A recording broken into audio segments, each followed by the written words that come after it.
Quando se trata da infalibilidade papal, há 3 romanos pontífices que são frequentemente caluniados pelos cismáticos orientais, pelos protestantes e pelos outros inimigos da Igreja: o Papa Libério, o Papa Honório e o Papa Vigílio. Hoje nós vamos conversar sobre o Papa Vigílio. Ele é frequentemente acusado de ser um herege, um cismático, um homem excomungado pela Igreja e por um concílio ecumênico, um papa que mudava de ideia toda hora, que vinculava a Igreja a heresias, um papa fraco, sem autoridade, que foi abandonado pela Igreja e que foi excluído dela. Um homem até mesmo criminoso, um homem de moral torpe. Hoje nós vamos destruir essas mentiras. E vamos aqui guardar e respeitar e defender a honra deste grande homem que foi chamado pelo Quinto Concílio Ecumênico e pelo Sexto Concílio Ecumênico de Beatíssimo Papa Vigílio.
Sejam todos muito bem-vindos ao meu canal.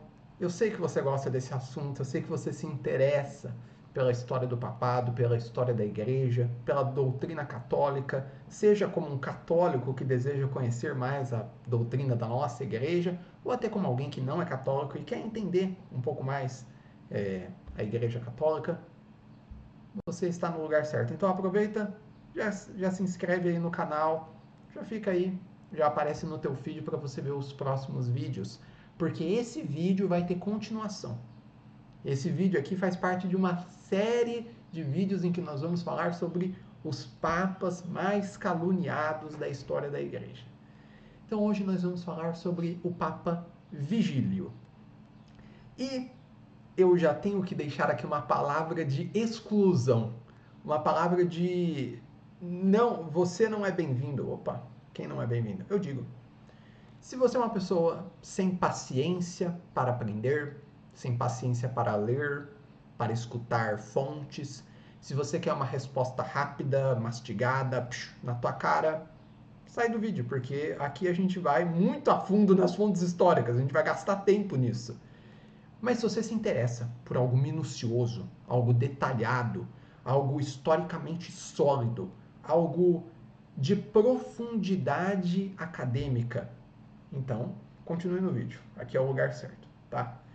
Então nós vamos mergulhar nas fontes. O que eu vou mostrar aqui de fontes você nunca viu em lugar nenhum. Todos os vídeos que você já viu na internet sobre o Papa Vigílio são muito mais curtos do que o que nós vamos fazer aqui. E são mais curtos por quê? Porque eles estão pegando pouquinhas fontes e dando uma resumida. É legal para dar uma resposta rápida, mas não é legal se a gente quer ir a fundo.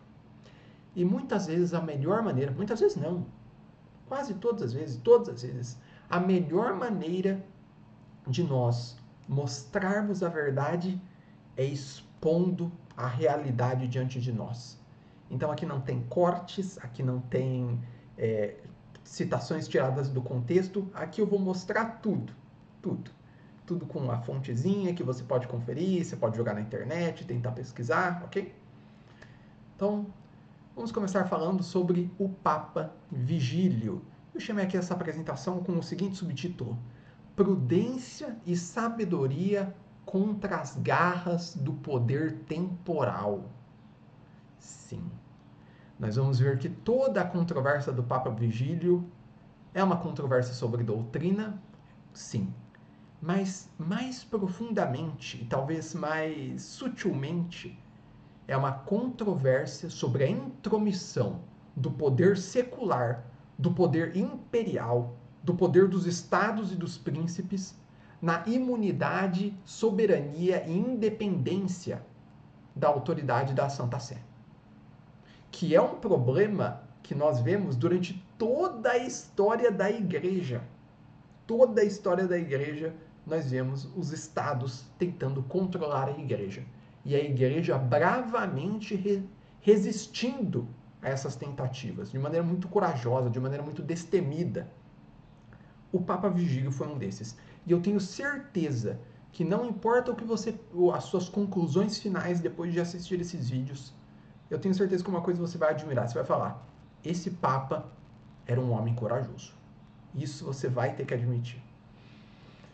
Então, as nossas fontes, né? Nós estamos consultando aqui várias fontes antigas. Eu vou dar o capítulo, citação, página, tudo para você, tá? Então, nós consultamos muitas fontes antigas, consultamos algumas fontes modernas. Eu discordo da maior parte dessas fontes modernas, tá? Então, quando eu dou aqui a fonte, é para você poder estudar outras visões também, não necessariamente a visão que eu estou mostrando aqui, tá? Mas eu vou fundamentar tudo nas fontes primárias, ok?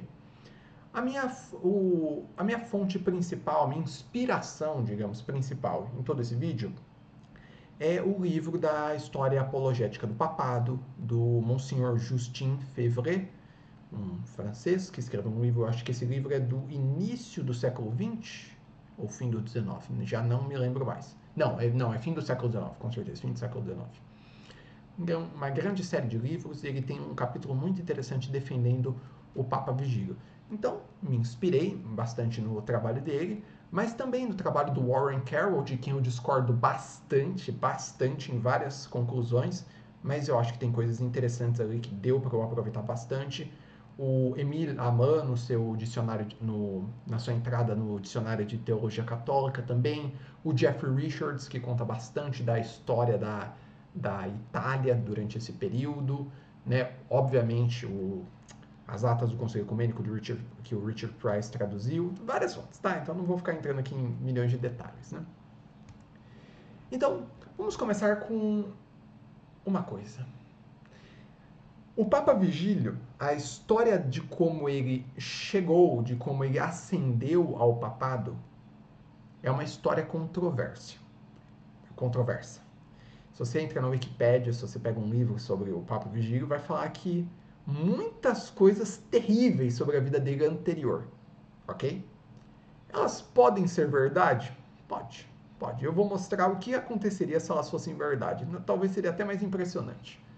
Mas aqui nós vamos defender a honra do Papa contra essas acusações e mostrar que elas carecem de uma solidez histórica, de uma solidez nas fontes, tá? Então, o primeiro cara que nós vamos analisar é o Vítor de Tununa, né? Um bispo da África. E ele escreveu um livro, uma crônica da época dele, né? E em que ele vai falar do Papa Vigílio e ele conta várias coisas assim terríveis sobre o Papa Vigílio. Então nós vamos analisar o que ele está dizendo, e vamos ver se isso se sustenta na história conhecida, ok?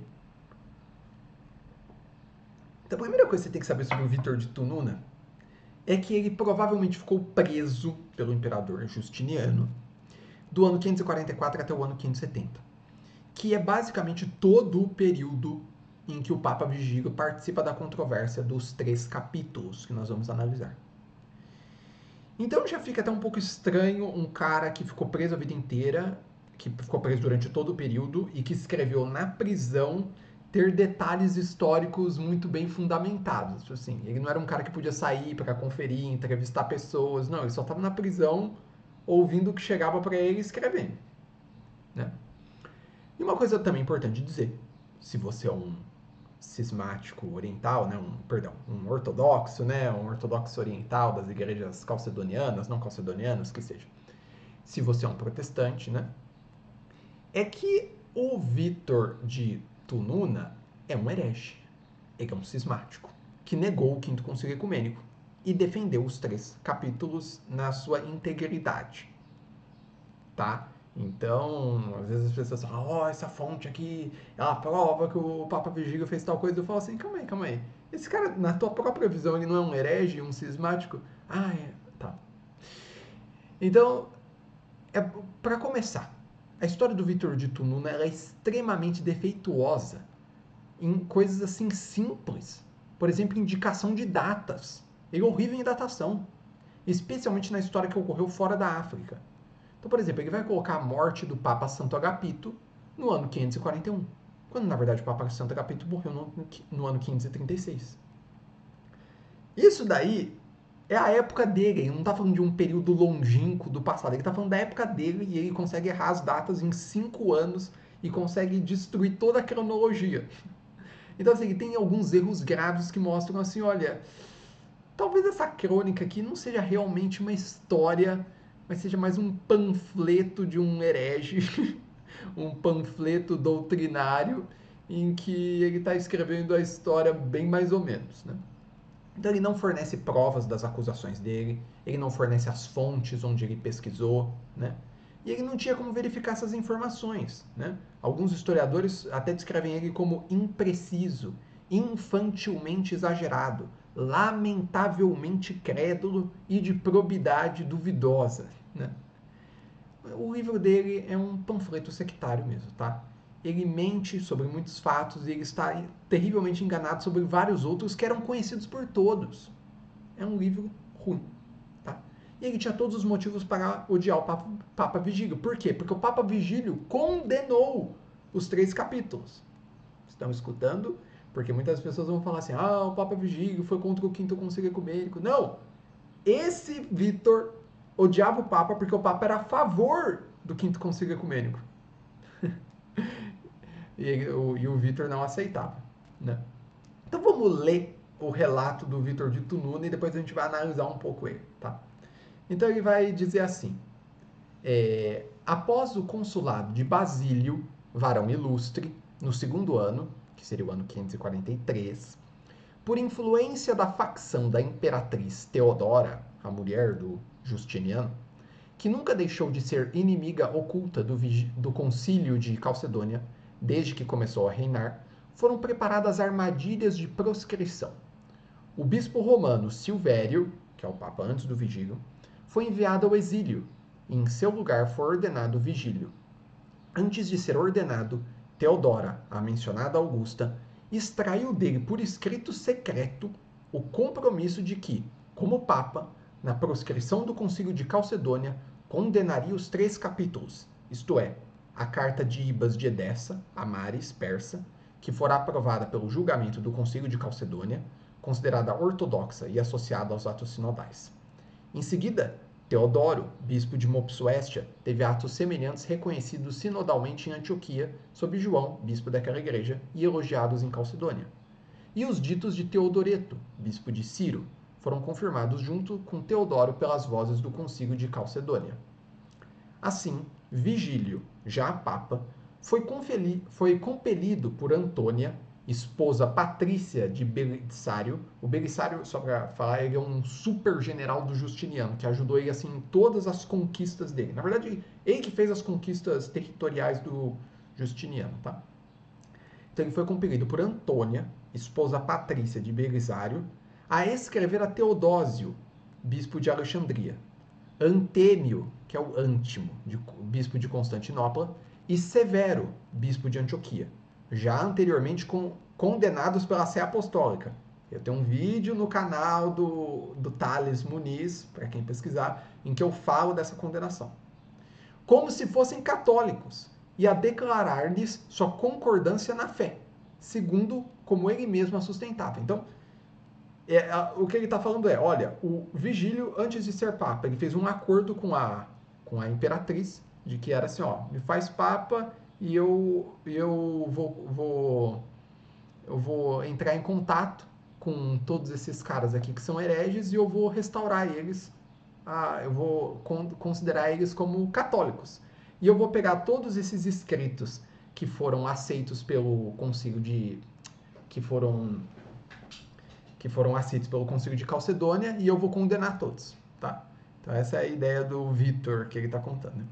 O teor de sua carta é assim provado. Ele vai dar o que ele diz ser a carta do Papa Vigílio. Né? Aos senhores e irmãos unidos na caridade em Cristo Deus, Salvador nosso, Teodósio, Antêmio e Severo, bispos, Vigílio, bispo. Sei certamente que há muito tempo vossas santidades conheceis a minha fé. Mas agora que a gloriosa senhora, minha filha Patrícia Cristianíssima, deseja que meus pedidos se cumpram, transmito à vossa fraternidade estas palavras. Saudando-vos na graça com que somos unidos em Cristo nosso Senhor Salvador, manifesto que tenho e mantenho a fé que vós sustentais, ou seja, eu tenho a fé dos hereges, né? Com a ajuda de Deus, sabendo que entre nós o que pregamos e lemos é verdadeiro, porque a nossa alma e coração são um em Deus. Apresso-me a alegrar-vos com a notícia da minha promoção, que é também vossa, pois sei que vossas fraternidades recebereis com prazer esta tão desejada novidade.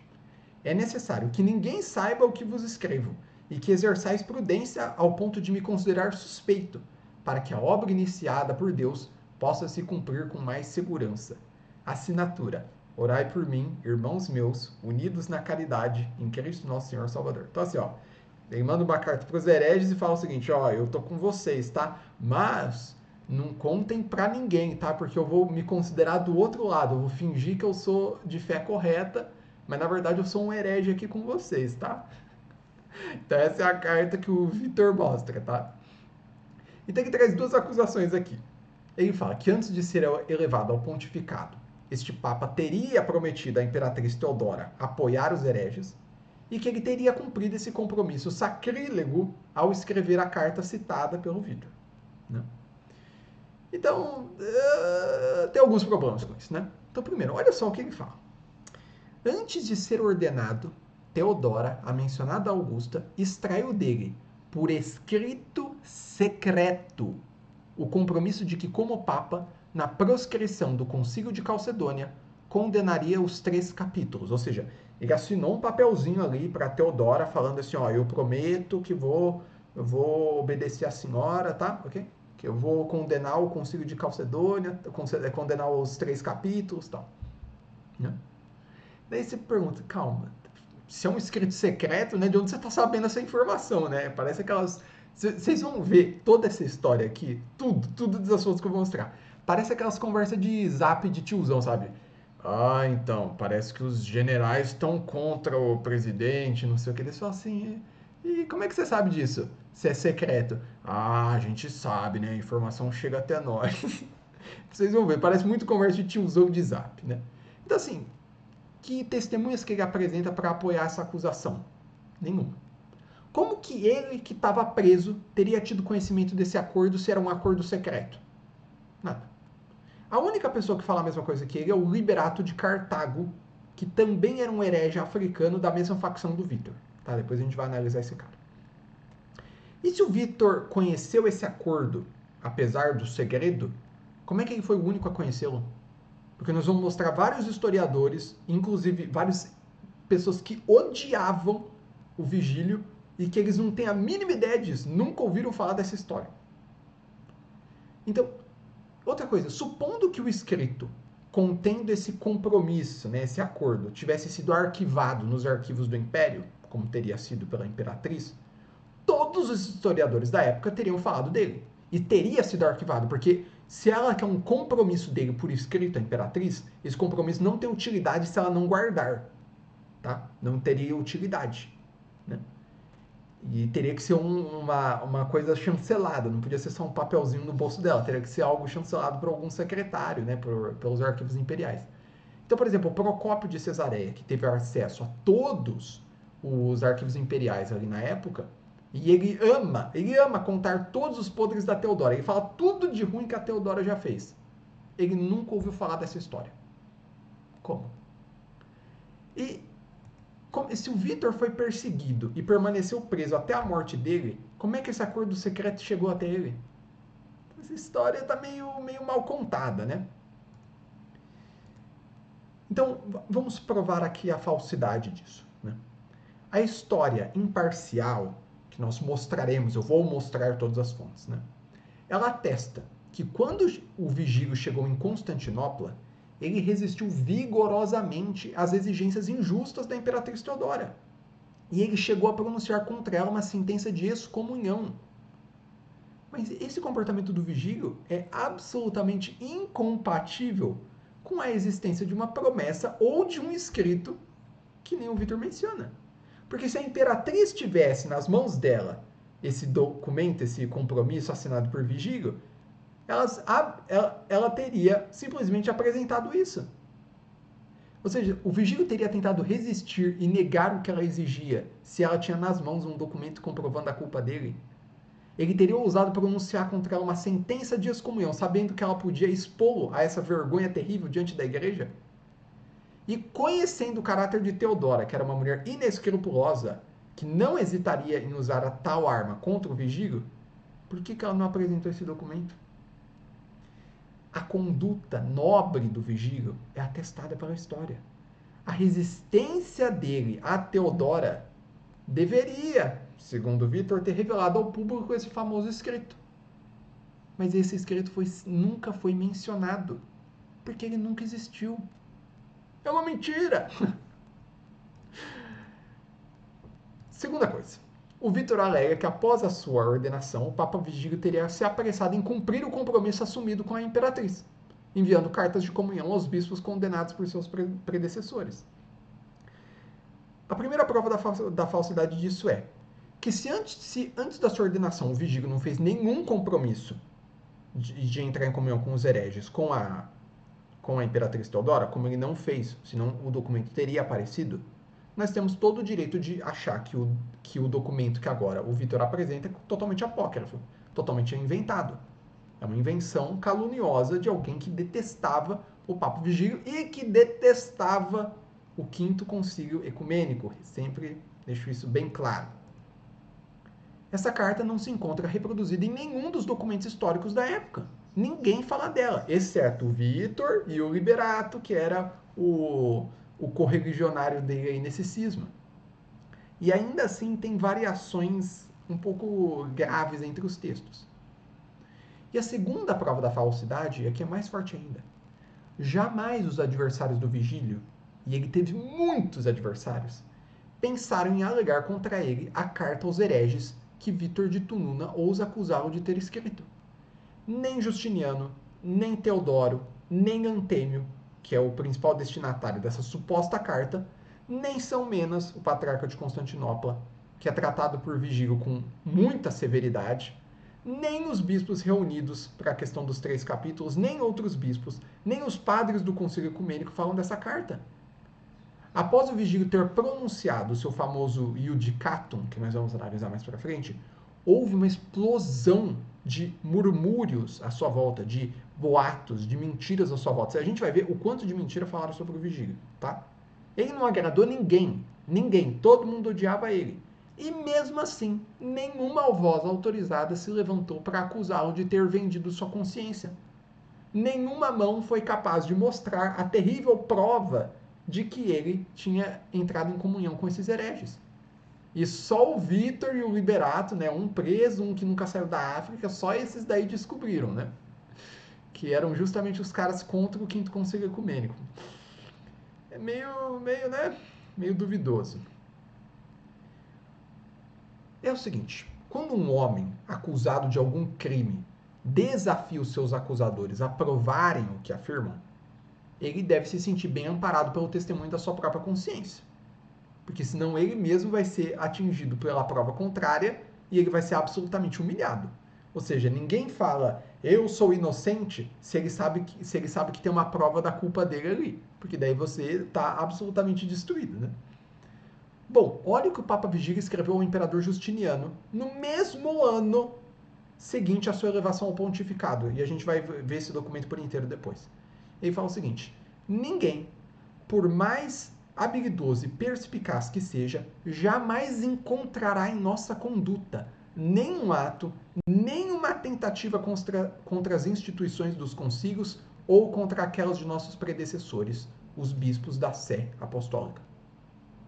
Se o Vigílio tivesse deixado na mão do Antêmio, do Severo, do Teodoro, que eram os bispos aliados da Teodora, as cartas que o Vítor supõe que o Vigílio escreveu, ele teria ousado desafiar todos e cada um a não encontrar em sua conduta nada que fosse direto ou indiretamente hostil à fé da igreja? Tá entendendo? Imagina ele escreve uma carta para os hereges, entrega na mão deles, entrega na mão da imperatriz, todo mundo tem essa carta. E daí ele fala o seguinte: ninguém jamais encontrará nada que prove que eu fui contra os concílios e contra os meus predecessores da Sé Apostólica. Pô, todos os inimigos dele vão simplesmente arrancar e puxar essa carta para mostrar. E ele se tornou inimigo desses caras, é isso que a gente vai mostrar.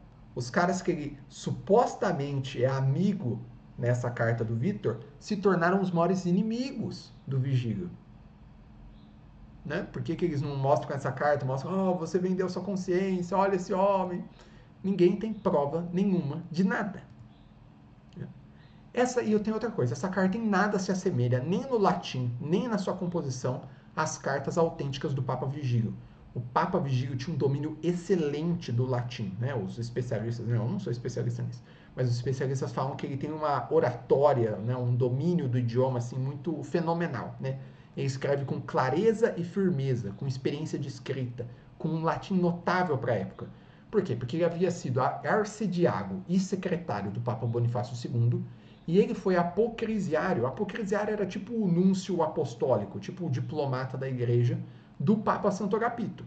Era um homem de letras. Enquanto isso, a carta do Vítor ela é mal escrita, é um latim bárbaro e que é um latim igual ao do próprio Vítor. Meio curioso, né? Ela possivelmente foi escrita pelo próprio Vítor de Tununa ou pelo Liberato de Cartago, tá? Eles são autores muito idênticos, você não vê diferença entre esses dois autores e é muito provável que eles tenham trabalhado em conjunto. É isso, eles fazem parte do cisma contra o Quinto Concílio Ecumênico, que é rejeitado tanto pelos ortodoxos quanto pelos até protestantes que têm um respeito grande pelos 7 concílios ecumênicos. Né? Agora vamos falar do Liberato de Cartago. O Liberato de Cartago ele era arcediago, ou seja, o primeiro diácono, né, de Cartago, e ele visitou Roma em 534 e 535, tá? Então, bem antes de toda a controvérsia, tá? Então, nada a ver, quando ele foi para Roma nem tinha Papa Vigílio, nem existia isso, tá? E ele escreveu um breviário, que é uma compilação de diversos historiadores anteriores, exceto a partir do Papa Vigílio. Ele vai compilar o Eusébio, o Teodoreto, tal, vai pegar vários historiadores ali famosos e vai simplesmente copiar o que eles falaram. E daí quando ele copia o que eles falam, você fala assim, nossa, que historiador fenomenal. Ele só está copiando o que eles já escreveram, os antigos estabelecidos, né? Mas do nada ele ignora todas as fontes anteriores e vai começar a falar do Papa Vigílio. Ou seja, é uma história montada só para falar mal do Papa Vigílio no final, né? Porque ele não faz nenhuma pesquisa histórica de nada antes, ele simplesmente copia, né? O propósito de todo esse trabalho dele é anular a sentença emitida pelo Papa Vigílio e pelo Quinto Concílio Ecumênico contra os 3 capítulos. Ele exalta o Ibas, o Teodorito de Ciro e o Teodoro de Mopsueste. Ele confunde a causa dos 3 capítulos com a do Concílio de Calcedônia. Né? E ele apresenta o Quinto Concílio como intriga política. Okay? Como ele não conseguia refutar a autoridade do Quinto Concílio Ecumênico e do Papa Vigílio, ele apenas atacou os incidentes e as pessoas, imputando todo tipo de crimes para não dar esperança à profissão da verdade. Né? É um panfleto de um herege cismático, escrito para justificar a resistência dele à condenação da igreja. Né? É cheio de erros, tem uma estrutura desordenada, sem sinceridade de qual fonte ele consultou, ele se afasta da verdade em diversos pontos, confunde os fatos. São erros históricos assim reconhecidos. As versões críticas do trabalho dele, que são comentadas, que são traduzidas, vem ali nas notas de rodapé. Errou nisso, errou nisso, errou nisso, essa data está errada, isso é um exagero. Né? Então os próprios historiadores que leem falam, olha, é um livro extremamente... uma história bem mal escrita. Né? Ele comete erros históricos sobre o Concílio de Éfeso, sobre São Cirilo de Alexandria, sobre Nestório. Então ele não entende nem a história básica do Concílio de Éfeso e do Concílio de Calcedônia. Então o Liberato de Cartago vai dizer o seguinte no seu breviário. Após concluir seus assuntos, o Papa Agapito, ao se encontrar com o imperador, nomeou seu apocrisiário da igreja, Pelágio, seu diácono, e ao se preparar para retornar à Itália, faleceu em Constantinopla. Ao saber de sua morte, a cidade de Roma elegeu para ser ordenado Silvério, subdiácono e filho do antigo Papa Ormisda, grande Papa Ormisda. Né? No entanto, a imperatriz chamou Vigílio, diácono de Agapito, e secretamente exigiu dele que, caso se tornasse papa, dissolvesse o concílio de Calcedônia e escrevesse a Teodósio, Ântimo e Severo, confirmando a fé deles por meio de sua carta. Prometeu ainda dar-lhe uma ordem a Belisário para que fosse ordenado papa e conceder-lhe 100 moedas de ouro multiplicadas por 700 moedas de ouro. Vigílio aceitou de bom grado a promessa, movido pelo amor ao episcopado e ao ouro, e tendo feito sua profissão, partiu para Roma, onde encontrou Silvério, já ordenado papa. Além disso, em Ravenna, encontrou Belisário, na mesma cidade, que detinha a autoridade, entregando-lhe a ordem da imperatriz, prometeu-lhe 200 moedas de ouro caso, com Silvério afastado, ele mesmo fosse ordenado em seu lugar. Então, ele aceitou essa grana aí da Teodora para virar papa e para condenar o concílio de Calcedônia. Dessas 700, ele deu 200 para o Belisário exterminar o Papa Silvério, né, para ele ser colocado no lugar. O Belisário, retornando a Roma, convocou Silvério ao palácio e tentou incriminá-lo como se tivesse escrito aos godos para que entrasse em Roma. Disse que um certo Marco, escolástico, e um certo Juliano, pretoriano, teriam redigido falsamente, em nome de Silvério, cartas dirigidas ao rei dos godos, a fim de acusar Silvério de querer trair a cidade de Roma. Belisário e sua esposa secretamente procuravam fazer com que Silvério cumprisse a ordem da imperatriz. O Silvério, não o Vigílio, ou seja, eles agora querem que o Silvério condene o concílio de Calcedônia, né? De modo que o concílio de Calcedônia fosse dissolvido e que ele confirmasse a fé dos hereges por meio de sua carta. Logo ao sair do palácio, Silvério conversou com seus conselheiros sobre o que aconteceria e então foi para a Basílica da Bem-aventurada Mártir Sabina, onde permaneceu. Ali, Fócio, filho da Patrícia Antonina, dirigiu-se a ele e, prestado o juramento, convidou-o a ir ao palácio. Os presentes tentaram persuadi-lo a não acreditar nos juramentos dos gregos, mas ele saiu e foi ao palácio. Naquele mesmo dia, foi permitido que voltasse à igreja após o juramento. Novamente, Belisário lhe ordenou que fosse ao palácio, mas ele não queria sair, reconhecendo as armadilhas preparadas contra si. Entretanto, orando e confiando sua causa ao Senhor, saiu e dirigiu-se ao palácio, entrando sozinho e não sendo mais visto por seus acompanhantes. No dia seguinte, Belisário convocou presbíteros, diáconos e todos os clérigos, ordenando-lhes que escolhessem outro papa. Diante da hesitação e resistência de alguns, Vigílio foi ordenado com o apoio de Belisário. Silvério foi exilado para a cidade de Patara, na província da Lícia. Após sua ordenação, Vigílio foi compelido por Belisário a cumprir a promessa feita à imperatriz e a receber as 200 moedas de ouro prometidas. Vigílio, contudo, temendo os romanos e movido pela avareza, relutava em cumprir suas promessas. Então, o cara ainda é pão duro. O cara recebeu o suborno e não quer dar ainda as moedas que ele prometeu, né? Essa é a história do Liberato, né? Quando Silvério chegou a Patara, o venerável bispo da cidade dirigiu-se ao imperador, contestando judicialmente diante de Deus a expulsão de um papa de tão alta sé, dizendo: há muitos reis no mundo, mas nenhum, como o papa, está acima da igreja do mundo todo. O imperador, ouvindo isso, ordenou que Silvério fosse chamado de volta a Roma e que se julgasse a autenticidade das cartas que ele estaria em conluio com os godos, né, que eram esses bárbaros, né? Se fossem comprovadas como de sua autoria, ele permaneceria bispo de uma cidade qualquer. Se fossem falsas, seria restituído à sua sé, ou voltaria a ser papa, né? Pelágio, obedecendo à vontade da imperatriz, tentou anular a ordem do imperador para que Silvério não voltasse a Roma. Mas prevalecendo a vontade do imperador, Silvério retornou à Itália. Conversa meio confusa, né? Ao chegar, Vigílio, temendo ser destituído, ordenou a Belisário: entrega-me Silvério, caso contrário não posso fazer o que me exigem. Assim Silvério foi confiado a 2 defensores de Vigílio e a seus servos. Levado à ilha de Palmária, definhou sob sua custódia. Vigílio, por meio de Antonina, esposa de Belisário, cumprindo a profissão feita à imperatriz, escreveu então a seguinte carta. Daí ele começa ali com aquele trecho lá da carta do Vítor de Tununa, que a gente já leu.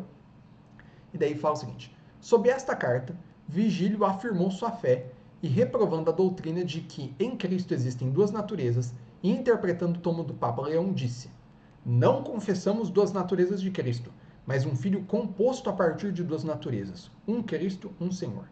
E ainda, aquele que diz que em Cristo há 2 formas, agindo cada uma separadamente, não confessando uma só pessoa, uma só essência, seja anátema. Aquele que diz que em Cristo uma natureza realizava milagres e a outra suportava os sofrimentos, e não atribui os sofrimentos e os milagres a um só e mesmo ser, que quis sofrer em uma carne consubstancial à nossa, seja anátema. Aquele que diz que Cristo, como homem, foi digno de misericórdia, mas não diz que é o Verbo de Deus e que foi crucificado para ter misericórdia de nós, seja anátema. Anatematizamos, portanto, Paulo de Samosata, Dióscoro, Teodoro, Teodoreto e todos os que seguem ou seguiram suas doutrinas. Ou seja, está revertendo totalmente o quarto concílio ecumênico, né? Nessa carta aí, né? Perceba que essa parte da carta não estava na carta do Vítor, né? Teoricamente é a mesma carta, mas o Liberato aí tem uma carta um pouco diferente, com uma parte toda a mais aí cheia de anátemas, né? E assim, Vigílio, escrevendo secretamente aos hereges, permaneceu em sua sé. Cumpriu-se, portanto, o que diz Salomão nos provérbios: come-se o fruto da árvore que se plantou e colhem-se os frutos das próprias obras. Vigílio encontrou entre os próprios hereges sofrimentos, sem ganhar por isso uma coroa. Todos sabem qual foi o fim de sua carreira. Vigílio encontrou entre os próprios hereges sofrimentos, ou seja, ele sofreu nas mãos dos hereges, sem ganhar por isso uma coroa. É meio interessante, que ele admite que no final, calma aí, como é que esse cara tá amigo dos hereges se os hereges estão maltratando ele, né? A gente vai entrar nesses pontos depois. Mas vamos analisar a confiabilidade do que o Liberato de Cartago está falando para a gente, né? Primeiro, ele fala de um suposto acordo concluído entre a imperatriz Teodora e o diácono Vigílio. Né? Acrescenta, como condição imposta pela imperatriz, a revogação dos decretos do Concílio de Calcedônia. Isso não estava na história do Vítor de Tununa. Vítor de Tununa falou que só tinha que escrever uma carta para os hereges lá do orientais, né? Liberato ainda nos revela outra cláusula desse acordo secreto, que, coisa estranha, não foi secreto para ele, né? É a mesma coisa do tiozão do Zab. É isso, fizeram um acordo secreto, mas eu sei de tudo. Ninguém mais sabe, mas ele sabe, né? Ele lança sobre esse pacto, que já era vergonhoso, uma nova infâmia. Que o Vigílio teria cedido ao amor, ao ouro, e prometido tudo o que se lhe pedia. Né? E daí, isso, gente, vai totalmente contra o que a gente conhece do Papa Vigílio. Como que você vai provar essa acusação de ganância, de avareza, de amor ao dinheiro, se o Vigílio era um homem tão generoso? Por exemplo, tem um poeta da época, o Arátor, que, se não me engano, ele era diácono da igreja romana na época, tá? Ou diácono na Itália, né? E ele escreveu um épico sobre os Atos dos Apóstolos. É um livro bem legal. Então, sabe assim, que tem o Homero, né, que escrevia épicos.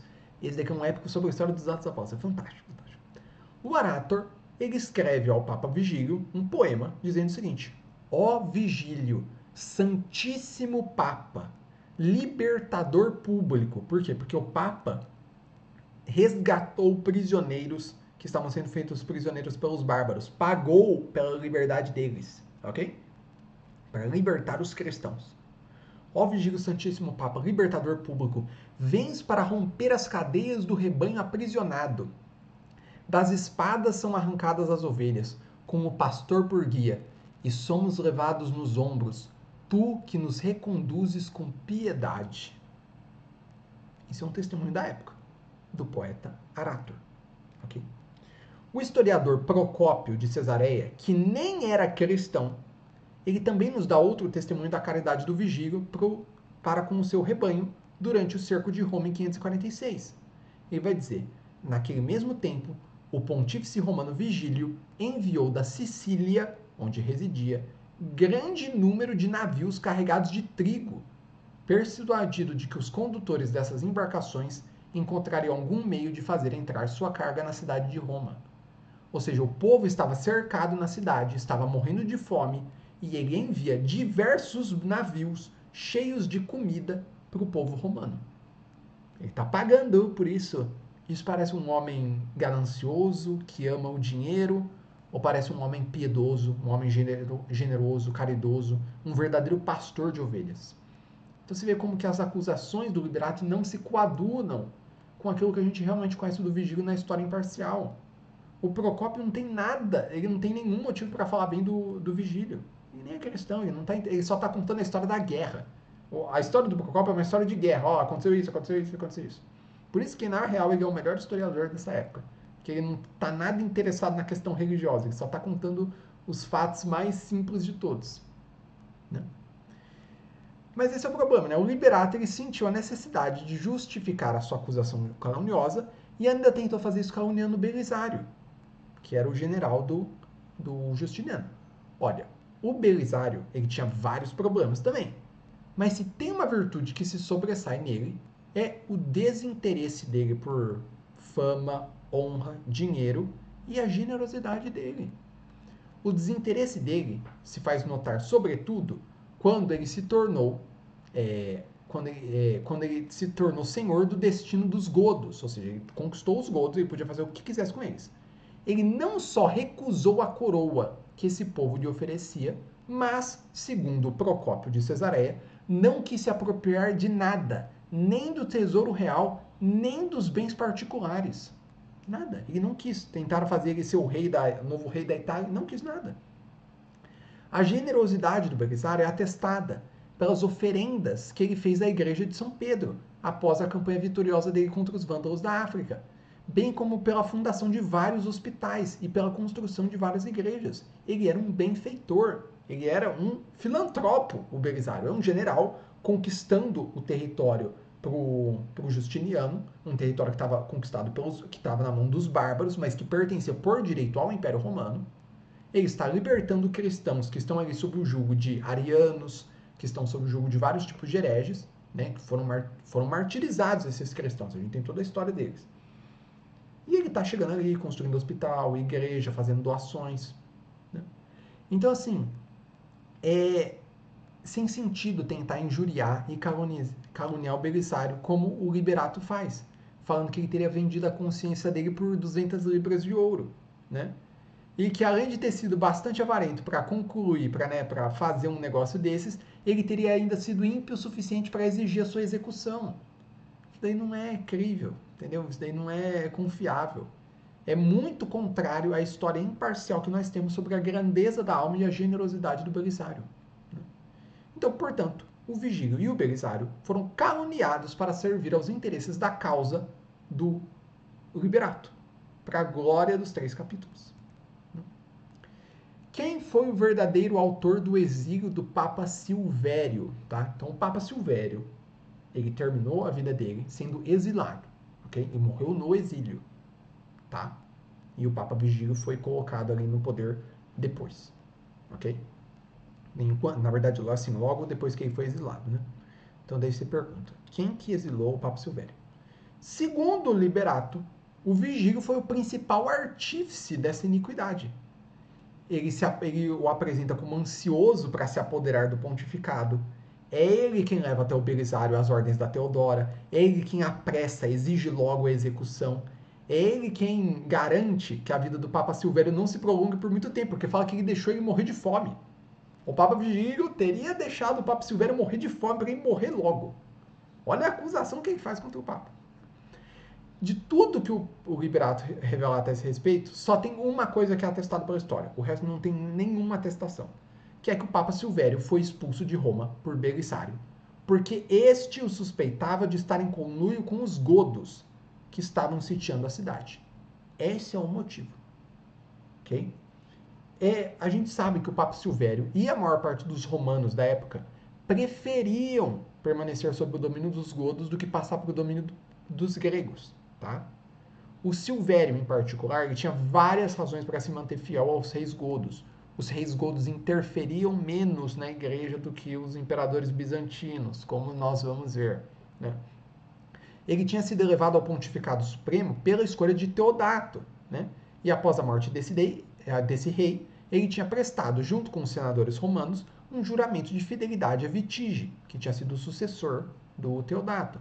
É o que a gente vê no Procópio. Então, ele tinha motivos para gostar dos godos do Silvério, e o Justiniano e o Belisário tinham todos os motivos para detestar os godos. Né? Então, se alguém é amigo dos godos, você teria motivo para expulsar essa pessoa. Né?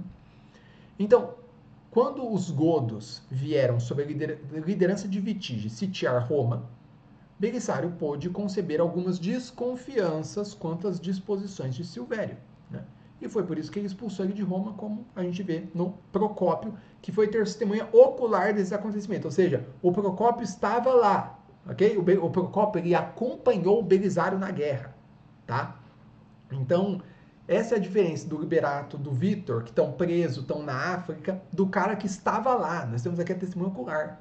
Ele diz o seguinte: o bispo romano Silvério, sendo suspeito de conspirar com os godos para entregar-lhes a cidade, foi imediatamente deportado por Belisário para a Grécia, e pouco depois ele promoveu Vigílio ao pontificado. Ele também exilou, pela mesma causa, alguns senadores que mandou regressar a Roma após o levantamento do cerco e a retirada dos inimigos. E o pretexto do Belisário é perfeitamente plausível. A gente não precisa recorrer a nenhuma falsa testemunha, a nenhuma narrativa inventada. Porque a expulsão foi tomada também contra vários senadores. Ou seja, se você falar assim, não, ele expulsou o Papa Silvério porque era só pro Papa Vigílio, só pro Vigílio poder virar Papa, era tudo um conluio. Tá, você fala assim, tá, e por que ele expulsou os senadores? O que os senadores têm a ver com a história? Gente, ele expulsou os senadores e expulsou o Silvério pelo mesmo motivo. Porque eles tinham jurado fidelidade ao rei Godo, né? E aqui a gente não precisa, você não precisa ter nenhuma teoria assim contra o Papa Silvério. Ah, ele está em comum com os outros. Gente, se ele preferia um rei ao outro, qual que é o problema? O Papa tem todo o direito de fazer isso, né? E também não significa que ele estava num conluio para criar uma armadilha. É simplesmente que eles tinham, o fato dele ter estado aliado antes aos godos já era motivo para suspeitar dele e para expulsar ele da Itália, que foi o que o Belisário fez. Né? Então, e perceba, ele foi exilado apenas por um tempo, até o fim do cerco, como ele fez com os senadores. E depois o Belisário providenciou rapidamente a sua substituição, colocando Vigílio no trono pontifício. Tá? O Belisário obedeceu, certamente nessa circunstância, a uma ordem vinda de Constantinopla. E sabemos que mais tarde ele manifestou muito arrependimento por ter cooperado contra esse atentado terrível contra a pessoa do Papa. Foi o único erro, assim, uma grande mancha, assim, falta da vida dele, do Belisário, foi ter atentado contra a vida do Papa Silvério. Foi um ato terrível mesmo, né? O exílio do Papa Silvério foi ditado pela imperatriz Teodora, que via nessa expulsão o meio de satisfazer ao mesmo tempo as ambições políticas dela, tirava um aliado dos godos de Roma, e as paixões sectárias dela. A Teodora é uma herege. A Teodora é uma herege. Vamos deixar isso bem claro. Ela não gostava de papas com a intenção correta. Então ela mandou ele para fora. Né? E ela queria muito que a Itália voltasse ao domínio imperial. Né? Então ela não podia tolerar em Roma um papa que ela considerava uma criatura do último rei Godo. Né? Então o Papa e outra coisa, o Papa Silvério tirava toda a esperança que ela tinha de realizar os projetos dela sobre a igreja, porque o Papa Silvério era muito, muito correto na fé, a gente sabe disso. E essas duas razões foram suficientes para determinar a decisão dela. Né? Ela exigiu não apenas o exílio, mas a morte do Silvério, Por quê? Porque o Procópio, nós vamos ver, ele relata que esse papa foi morto por Antonina, que era amiga, íntima e cúmplice de Teodora. A Antonina é a mulher do Belisário, né? Então Antonina serviu-se para perpetrar esse crime de um de seus domésticos chamado Eugênio. Então a Teodora entrou em conluio com a esposa do Belisário para poder matar o Papa Silvério. Então o Papa Silvério foi exilado e logo depois, pum, morto. Tinha que tirar ele da equação. Uma coisa que a gente aprende na história. Exilar um Papa sempre é um problema. Por quê? Porque todo mundo segue o Papa. Você exila o Papa para um lugar, todo mundo vai nesse lugar. E você não consegue fazer nada. Você tem que matar o Papa se você quer fazer alguma coisa. Tá? Exilar não funciona. Vários inimigos da igreja já tentaram e já foi provado que é uma péssima ideia. Então, a Teodora aí nas suas maquinações diabólicas estava sendo inteligente ao matar o Papa. Né? Terrível, terrível. É um mártir, né? O Papa Silvério. Papa São Silvério, né? Deixamos bem claro. Então, quem são os cúmplices do atentado contra a vida do Papa Silvério? É a Teodora, ok? A imperatriz. A Antonina, a mulher do Belisário. E o Belisário, que não sabia das questões religiosas por trás. Para ele era só uma questão política mesmo de tirar um aliado dos godos, né? O Liberato acrescenta que o Vigílio também foi um cúmplice. Mas daí você me pergunta, eu te pergunto, com que direito? Qual que é a prova que ele apresenta contra o Vigílio? Nenhuma. Sim, o Vigílio foi escolhido pelo Belisário para suceder ao Silvério. Mas esse fato pode ser explicado por outros motivos, além de suposições caluniosas. Né? Já tinha diversas circunstâncias que designavam naturalmente Vigílio como a escolha de Justiniano. Né? Do ponto de vista político, o imperador encontrava no Vigílio um aliado político, tá? Não estamos falando aqui da questão religiosa ainda, né? Então, a gente sabia que o Vigílio tinha simpatias por Constantinopla, ele tinha sido o apocrisiário, né, o núncio apostólico lá em Constantinopla, tinha morado lá, então ele gostava dos gregos, né, gostava dos bizantinos, né? E do ponto de vista da igreja, a eleição dele também era prudente. O Papa Bonifácio II já tinha antes querido que o Vigílio fosse seu sucessor, mas depois ele mudou de ideia, né? Então a gente via que o Vigílio era um homem muito estimado na época, muito estimado. Tinha sido secretário de um Papa, núncio apostólico de outro. Né? Ele já tinha quase ganhado um conclave antes, era um papábile, né? Digamos assim. Então, pô, tem todos os motivos para escolher ele para ser o próximo, né? Nessa época a gente ainda não tinha o conclave bonitinho, né? E óbvio, quem escolhia era a igreja, né? Era o clero da igreja romana, mas com uma alta influência do poder temporal, né? Jogava aquela pressão, mas ele foi escolhido assim com, como é que fala? Com gosto pelo povo romano. O povo romano gostava do Vigílio, vocês vão ver isso. Tá? Então o Vigílio era conhecido tanto pelos gregos quanto pelos romanos. Era estimado por uns e pelos outros, pelos dois. Era versado nos negócios da igreja no Oriente e no Ocidente e era agradável ao imperador. Era uma escolha perfeita. Né?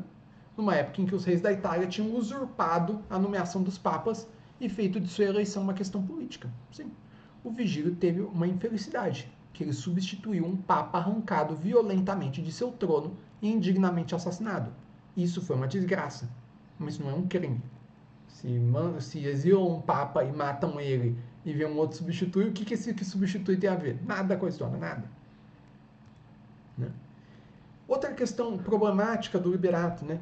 Nós não temos nenhum meio de verificar o relato que ele faz sobre as conversas que teriam ocorrido entre o Silvério e o Belisário. Tem ele dito a verdade ou não, pouco nos importa, né?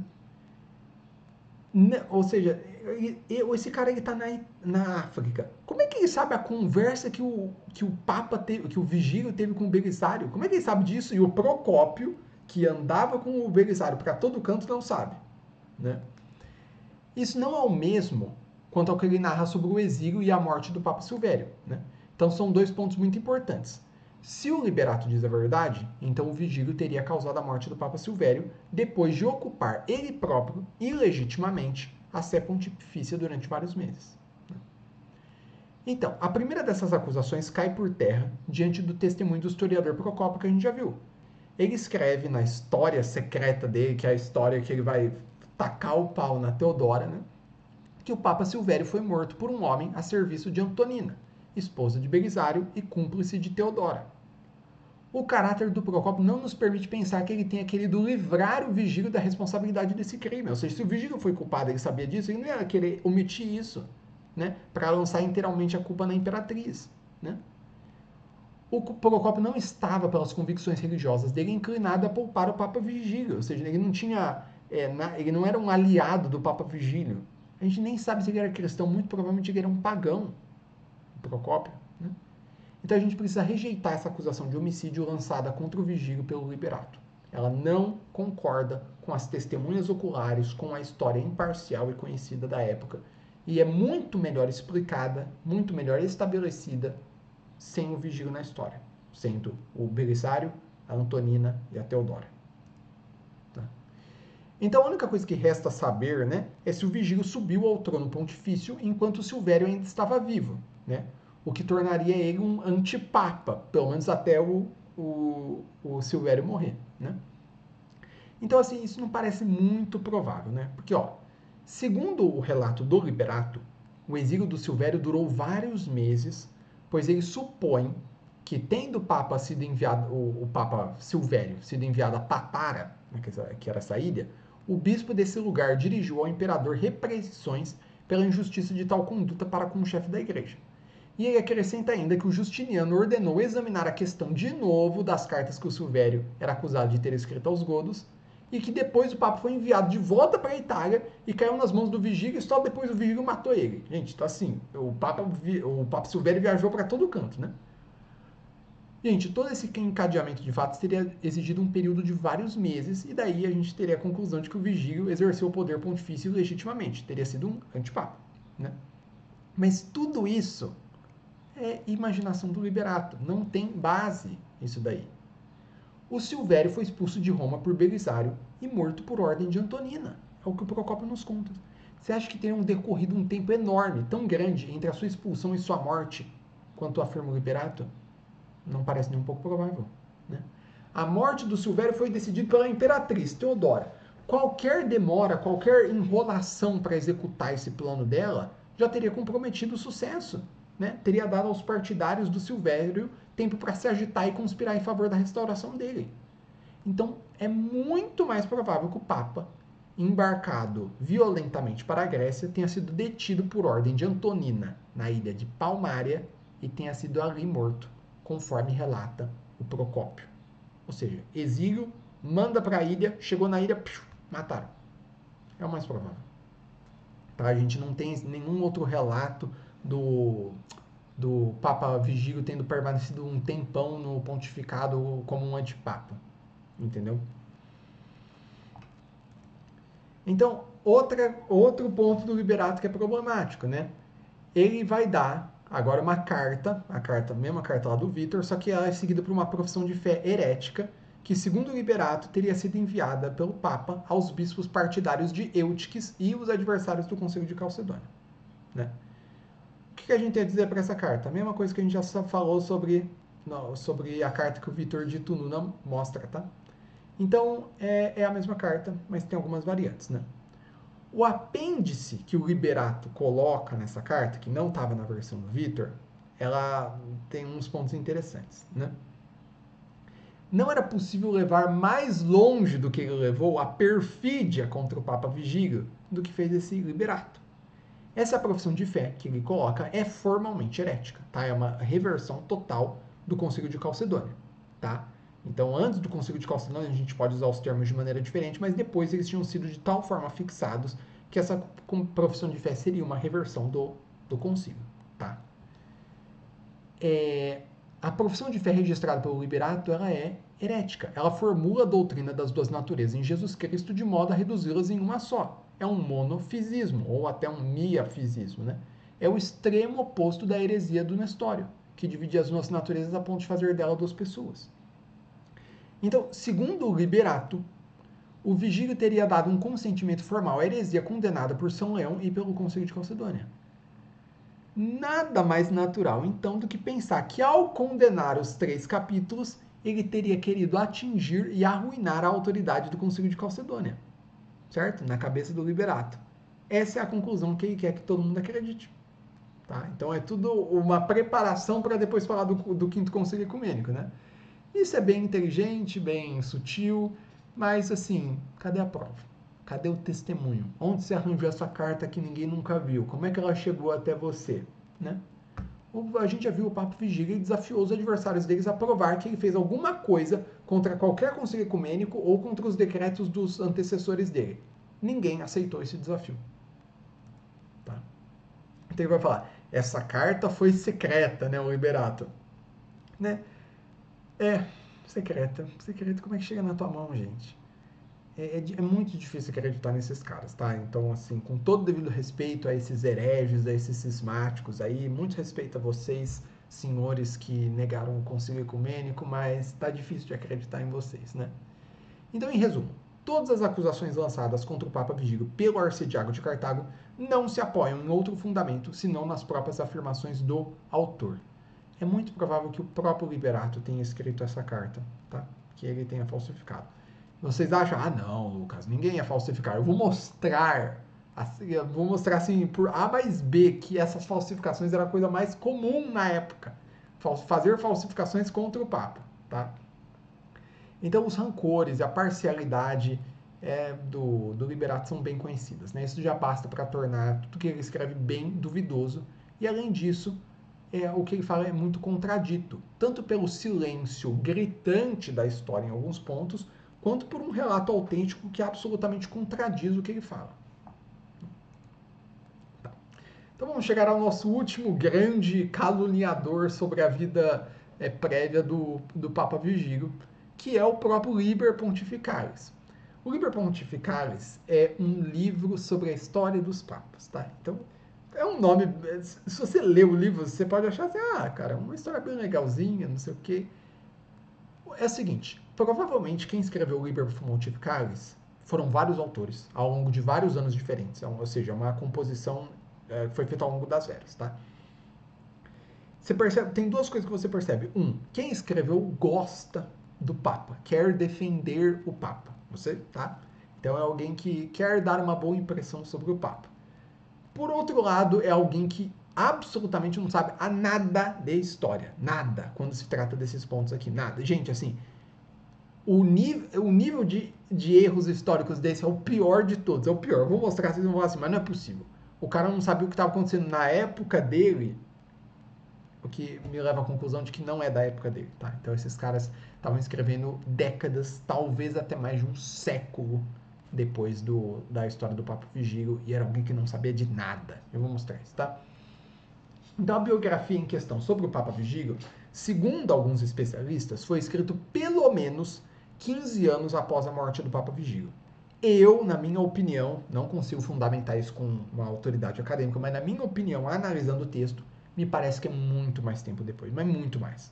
Eu chutaria no mínimo 50 anos depois da morte do Papa Vigílio, tá? Eu acho que você vai concordar comigo quando você vê o tipo de erros que tem. É pior do que qualquer outro, tá?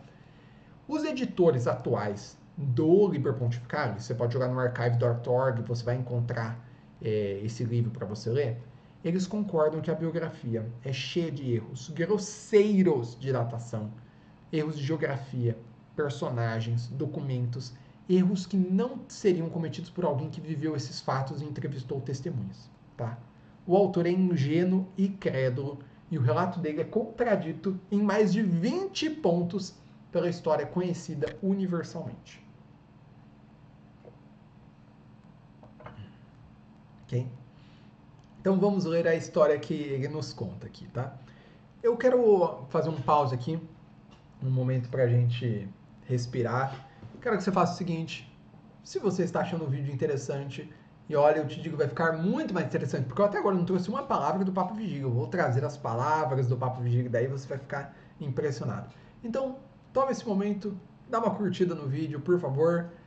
Dá um comentário, o que você está gostando, o que você está achando, e no fim do vídeo volta, dá um outro comentário. Fala assim, Lucas, achei interessante esse ponto, discordo disso. Lucas, qual que é a fonte disso? Me ajuda a achar aqui para eu achar na internet, eu quero ler por eu mesmo. Pode comentar que eu ajudo vocês, tá bom? Então, fiquem à vontade para comentar. Gente, e comente sobre outras coisas. Ah, Lucas, essa iluminação tá ruim, essa câmera tá ruim, o slide é esquisito, comenta tudo, eu quero a tua ajuda para fazer um vídeo melhor para você, tá? Então, os meus vídeos são para vocês. Tudo que vocês têm de sugestão para eu melhorar, por favor, mandem. E tudo que vocês gostaram, também me dá um feedback para eu saber que está sendo legal, tá? Então, muito obrigado, pessoal, pela ajuda de vocês. Bom, então vamos ler essa história do Liber Pontificalis. Ele diz o seguinte: Vigílio, romano de nascimento, filho do cônsul João, ocupou a Sé por 17 anos, 5 meses e 26 dias. Nesse mesmo tempo, Belisário travou batalha contra Vitige, rei dos godos. O rei, fugindo durante a noite, foi perseguido por João, mestre dos soldados, que o capturou e o levou a Roma, onde o apresentou a Belisário e a Vigílio.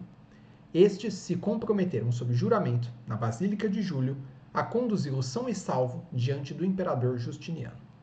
Assim o conduziram a Justiniano, que o recebeu com alegria, conferiu-lhe o título de patrício e de conde e lhe designou nas fronteiras da Pérsia uma residência onde terminou os seus dias.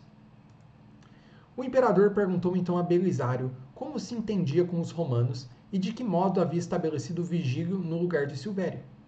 Tendo ele respondido, o imperador e a imperatriz agradeceram-lhe, e tendo-o feito general, enviaram-no novamente à África contra Guntárico, rei dos vândalos, para que fizesse na África o que fizera na Itália. Belisário, ao desembarcar na África, fingiu querer entrar em negociações com Guntárico, mas mandou assassiná-lo.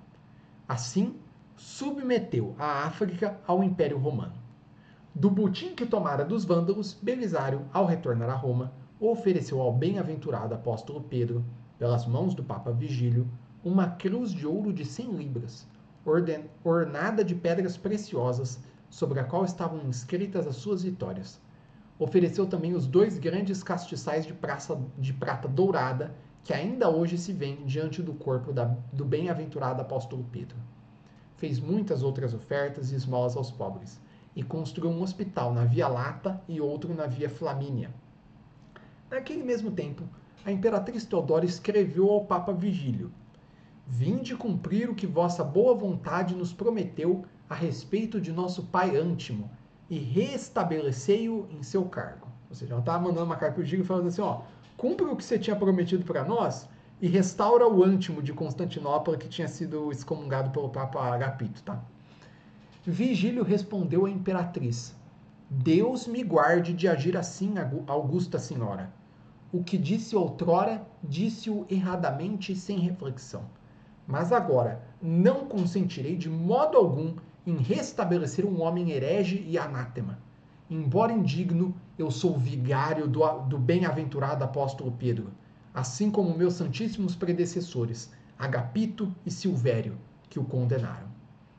Então, assim, engraçado que o autor do Liber Pontificalis, ele acredita nas mentiras que foram ditas que o Papa Vigílio teria feito esse acordo com a Teodora antes de ser Papa, mas ele acha que depois que ele se tornou Papa, daí ele se converteu e daí começou a ser contra a Teodora. E é engraçado porque se o que o Liberato e o Vitor falam é verdade, que o Vigílio teria feito esse acordo com a Teodora, tá? Se, eu não acredito nisso, mas se o que o Liber Pontificalis está falando aqui conversa muito bem com os fatos conhecidos. Por quê? Porque a gente sabe uma coisa, desde o momento em que o Vigílio se tornou Papa, ele foi absolutamente contra a Teodora e contra todas as maquinações dos monofisitas, tá? Dos monofisitas, dos nestorianos, e foi um Papa de fé corretíssima, tá? E foi contra o Antimo, foi contra todos esses caras que já tinham sido depostos. Isso é conhecido. Até quem fala que o Papa fez esse acordo antes de ser Papa, concorda que depois que ele se tornou Papa, ele fez tudo certinho. Então é bem interessante a maneira como fala, como se ele tivesse se convertido depois de ser eleito e falado, olha, eu sou o vigário do bem-aventurado apóstolo Pedro. Não posso consentir em restabelecer um homem herege e anátema. Bem bonito até, se for verdade o que ele está dizendo, né? Eu pessoalmente não acredito, mas se for seria legal também. Então os romanos apresentaram queixa contra Vigílio por causa da parte que ele tivera na deposição do bem-aventurado Papa Silvério. Escreveram à imperatriz: que vossa piedade saiba que Vigílio age perversamente para com os romanos vossos servos, que ele maltrata o próprio povo e que o acusamos de homicídio. Tornou-se tão furioso que golpeou seu notário com um soco no rosto e o deixou morto a seus pés. É o Mike Tyson aí, o Papa, né? E ele também entregou sua sobrinha, Vigília, ao cônsul Astério, filho de uma viúva. Depois, arranjando uma oportunidade, conseguiu que sequestrassem Astério e batessem nele até que ele morresse. Entregou a filha dele, a sobrinha dele para casar e depois matou o cara. Assim, acusações à torta direita aqui, né? Mas beleza.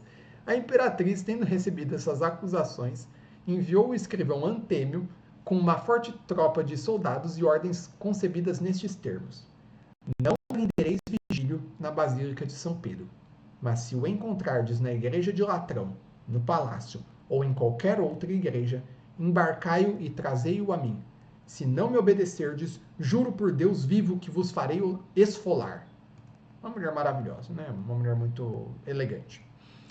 O escrivão Antêmio, tendo chegado a Roma, encontrou Vigílio na igreja de Santa Cecília, no dia 22 de novembro, e o prendeu a pedido do povo. Era o aniversário de seu nascimento e ele fazia distribuições de donativos ao povo. Você fica assim, mas calma aí, não era um homem terrível? Por que ele estava dando dinheiro para as pessoas? Né? Histórias estranhas, né? Antêmio fez descer até o Tibre e o embarcou em um navio. Ora, o povo seguia clamando que fizesse uma oração por eles. Feita a oração, todo o povo respondeu Amém, e o navio içou vela. Os romanos, vendo o navio afastar-se com Vigílio sentado a bordo, começaram a lançar-lhe pedras, bastões e panelas, gritando: que a fome te acompanhe, que a peste te siga, tu maltrataste os romanos, que sejas maltratado onde fores. Entretanto, vários de seus amigos o haviam seguido quando deixara a igreja, tá? Então isso depois a gente vai ver, tá? Que o Papa Vigílio saiu da Itália, ele foi levado para fora da Itália, tá? Depois a gente vai ver quais são os fatos reais sobre isso, tá? Mas ele está contando essa história de depois que ele já se tornou Papa legítimo, tudo, está sendo levado para fora da Itália pela Teodora, segundo ele, né? Vigílio, ao desembarcar na Sicília, na cidade de Catânia, obteve permissão no mês de dezembro para realizar uma ordenação de presbíteros e diáconos, com os quais enviou de volta a Roma o presbítero Ampliato, seu vigário, e Valentim, bispo das santas Rufina e Segunda, para guardarem a igreja de Latrão e governarem o clero. Depois de despedir-se de todos, partiu e entrou em Constantinopla na véspera da Natividade de Nosso Senhor Jesus Cristo. O imperador saiu em seu encontro, abraçaram-se chorando, e o povo, conduzindo o Papa até a igreja de Santa Sofia, cantava diante dele: Et advenit dominatur Dominus. Durante 2 anos, Vigílio teve discussões com o imperador a respeito do patriarca Antimo que o Papa havia prometido restabelecer. Mostraram a Vigílio o escrito de seu próprio punho, pelo qual ele se comprometera a restituir-lhe o cargo, mas ele não quis consentir, e sua coragem tornou-se tão firme que preferia morrer a viver. Então o Papa Vigílio disse: vejo bem que não são os piedosíssimos soberanos Justiniano e Teodora que me fizeram vir até vós. Veja agora que encontrei Diocleciano e Eleutéria. Fazei o que quiserdes, pois sou tratado como mereço. Ou seja, ele está falando o seguinte, ó, eu não encontrei o Justiniano e a Teodora, que eram os supostamente piedosos. O que eu encontrei aqui foram 2 tiranos, né? Que é o Diocleciano, que perseguiu a igreja, e a Eleutéria, que seria essa mulher do Diocleciano, né? Ele fala o seguinte, olha, façam o que vocês quiserem comigo, podem me matar, porque vai ser o que eu mereço. Ou seja, eu tinha pecado terrivelmente antes de me tornar papa, e se vocês me matarem é o que eu mereço, eu aceito. Bem corajoso. Ele está tratando o Papa como se fosse um homem que se converteu verdadeiramente. Eu acho uma história bonita, se for verdade, sério. Então alguém o esbofeteou, dizendo-lhe: assassino, não sabes então com quem falas? Não sabes que mataste a pauladas o filho de uma viúva? O Papa fugiu e refugiou-se na igreja de Santa Eufêmia. Tinha-se agarrado à coluna do altar, mas foi arrancado à força e jogado para fora da igreja. Gente, mais para frente a gente vai ver como que essa história tá toda confusa, como que o cara erra todos os fatos, mas tudo bem, né? Teodora mandou pôr-lhe uma corda ao pescoço e o fez arrastar assim por toda a cidade até a noite. Depois colocaram-no na prisão, dando-lhe como único alimento um pouco de pão e água. Os clérigos de Roma, que estavam com o Papa, foram enviados ao exílio para diversos lugares, onde foram obrigados a trabalhar nas minas. Entretanto, os godos haviam escolhido como rei Baduela, chamado Tótila, que marchou contra Roma e a pôs sob cerco. A fome foi tão grande na cidade que os pais chegaram a ser tentados a comer seus próprios filhos. No 13º dia do cerco, Tótila entrou na cidade pela porta de São Paulo. Durante toda a noite mandou avisar o povo, ao som das trombetas, que fugisse ou se refugiasse nas igrejas para evitar a morte. Tendo entrado na cidade, o rei conviveu com os romanos, como um pai com seus filhos. Pouco depois, o imperador Justiniano enviou à Itália o eunuco Narses, seu camareiro. Ele travou batalha contra os godos. Deus lhe concedeu a vitória e o rei foi morto com um grande número de godos. Então todo o clero pediu a Narses que se unisse a eles para rogar ao príncipe que se dignasse devolver a Roma o Papa Vigílio, porque o Papa Vigílio está ali preso, em Constantinopla, se ainda estivesse vivo, bem como os sacerdotes, diáconos e clérigos que tinham sido exilados com ele. Ao receber o relatório de Narses e de todo o clero romano, o príncipe e seus oficiais se alegraram, porque Deus havia concedido a paz aos romanos. O imperador enviou imediatamente ordens aos diversos lugares onde se encontravam os exilados, nas pedreiras de gesso e de mármore, e tendo-os reunidos em sua presença, disse-lhes: Quereis Vigílio como vosso papa, como foi outrora? Consinto nisso. Caso contrário, tendes vosso arcediago Pelágio. Farei o que quiserdes. Todos responderam: Somente Deus deve comandar a nossa piedade. Devolvei-nos Vigílio, e quando Deus o retirar deste mundo, que Pelágio, nosso arcediago, nos seja dado por vossa autoridade. Então o imperador libertou a todos juntamente com Vigílio, e eles foram para Sicília, a cidade de Siracusa. Lá, Vigílio morreu de cálculos, pedra no rim, consequência de seus numerosos sofrimentos. Seu corpo foi levado a Roma e sepultado em São Marcelo, na Via Salária, no cemitério de Priscila. O Papa, em 2 ordenações realizadas no mês de novembro, consagrou 46 presbíteros, 16 diáconos e 81 bispos para diversas regiões. A sé permaneceu vacante durante 26 dias. Então vamos analisar os problemas desse relato aqui, tá? Então, primeiro, o Vigílio foi eleito em 537 e não em 540, como o Liber Pontificalis nos conta, tá? Toda a história dele sobre a queda do rei Vitígio está errada. O Procópio, que é testemunho ocular, diz que ele foi preso sem combate em Ravenna e que Belisário o enviou diretamente a Constantinopla. A apresentação do Vitígio ao Vigílio é pura invenção do autor, não aconteceu nada disso. Toda a história da expedição do Belisário à África depois da queda do Vitígio também está assim, terrivelmente errada. Ele foi para a guerra contra os persas depois da Itália, o Belisário. A África já tinha sido subjugada desde 534. Talvez ele esteja confundindo isso com Artabanes, que é outro general que foi suprimir uma revolta na África em 547. Então, para mim, esse é um dos motivos que eu acho que essa história é muito tardia. Não é 15 anos depois da morte do Papa Vigílio. Porque, assim, um cara que mora na Itália conheceria o mínimo dos fatos da guerra que aconteceu na Itália, tá? E da Guerra Gótica. E esse cara aí erra tudo da Guerra Gótica. Tipo, não é alguém que viveu na guerra. É alguém que viveu muito tempo depois. Por isso que eu acho que ele é uns 50 anos depois, no mínimo. As oferendas de Belisário, feitas depois da derrota dos vândalos, não puderam ser entregues às mãos de Vigílio, pois era Silvério que ocupava a sede de São Pedro. Ou seja, ele fala que ele foi para os vândalos e entregou um presente. Mas como se era o Silvério que estava quando ele tinha ido para a África, o Belisário? Então ele confunde toda a história. Depois ele diz o seguinte: naquele mesmo tempo, a imperatriz escreveu ao Papa Vigílio.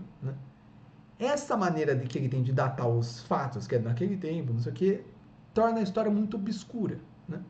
Segundo o Liber Pontificalis, essa carta da imperatriz Teodora não poderia ter sido escrita muito tempo antes da partida do Papa para Constantinopla, já que, de acordo com o mesmo autor, a resposta que ele deu à carta da Teodora foi o que provocou a sua prisão e exílio.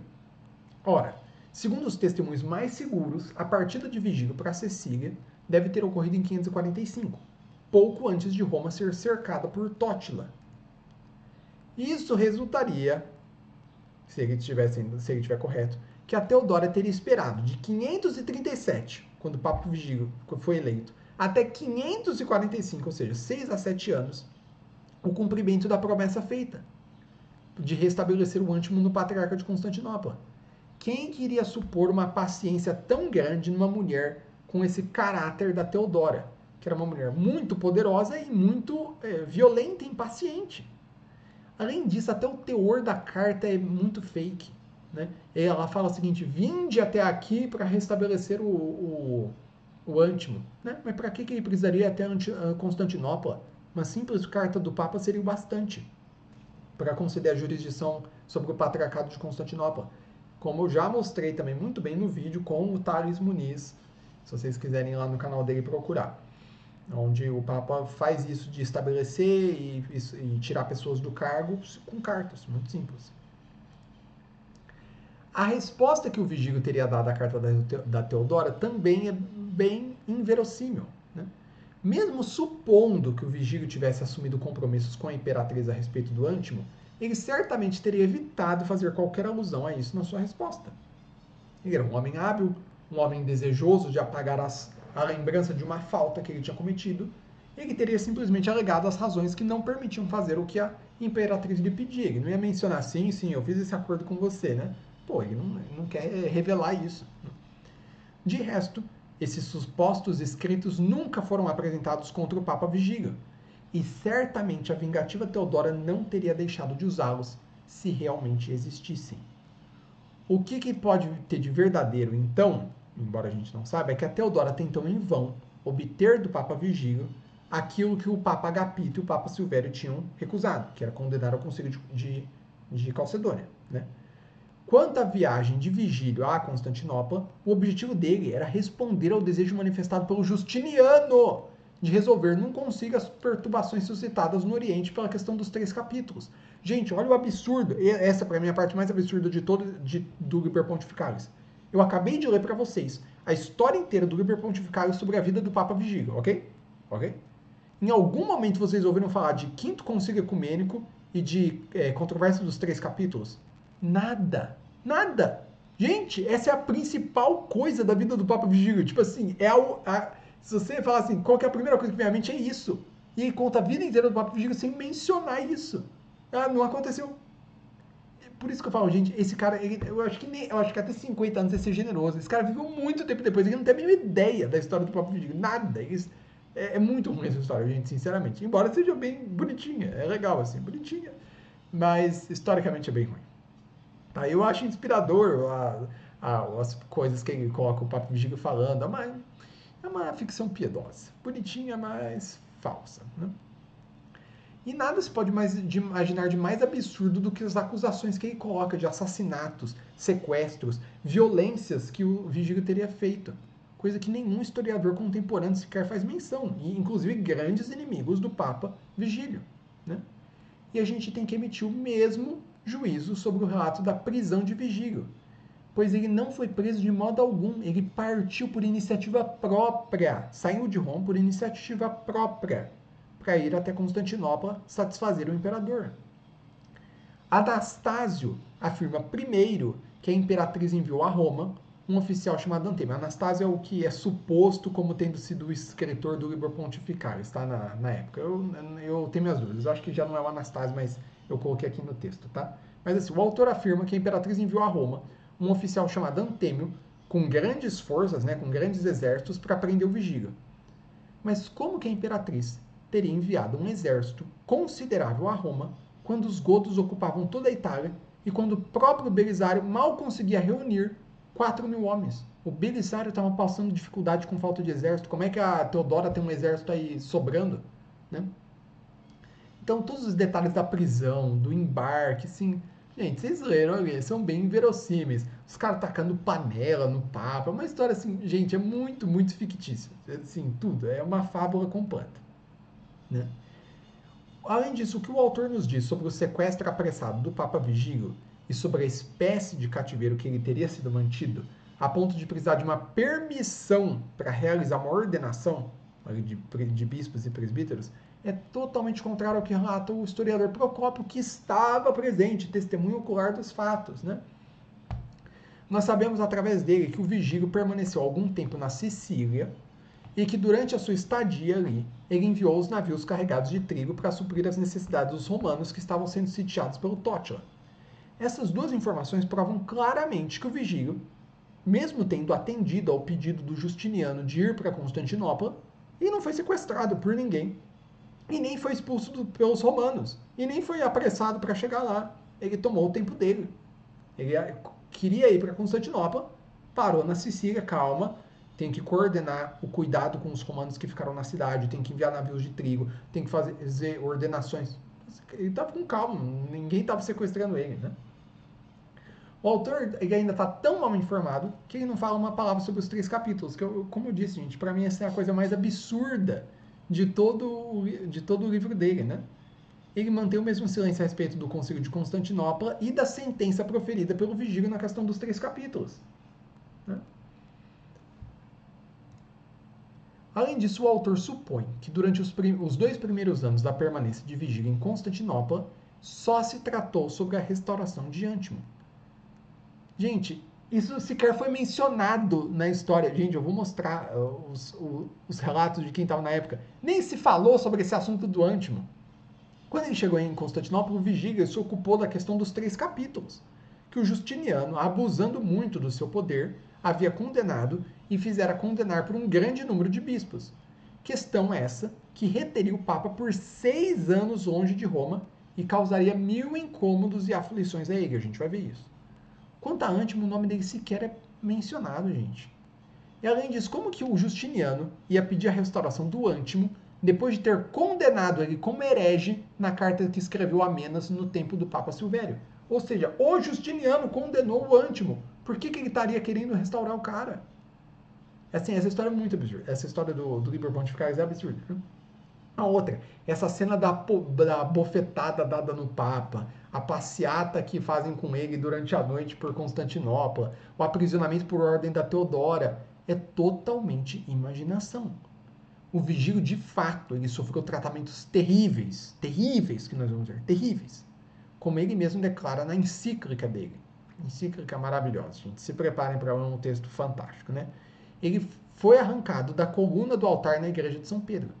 Mas nem o Papa, nem os historiadores da época fazem qualquer alusão às afrontas mencionadas pelo Liber Pontificalis.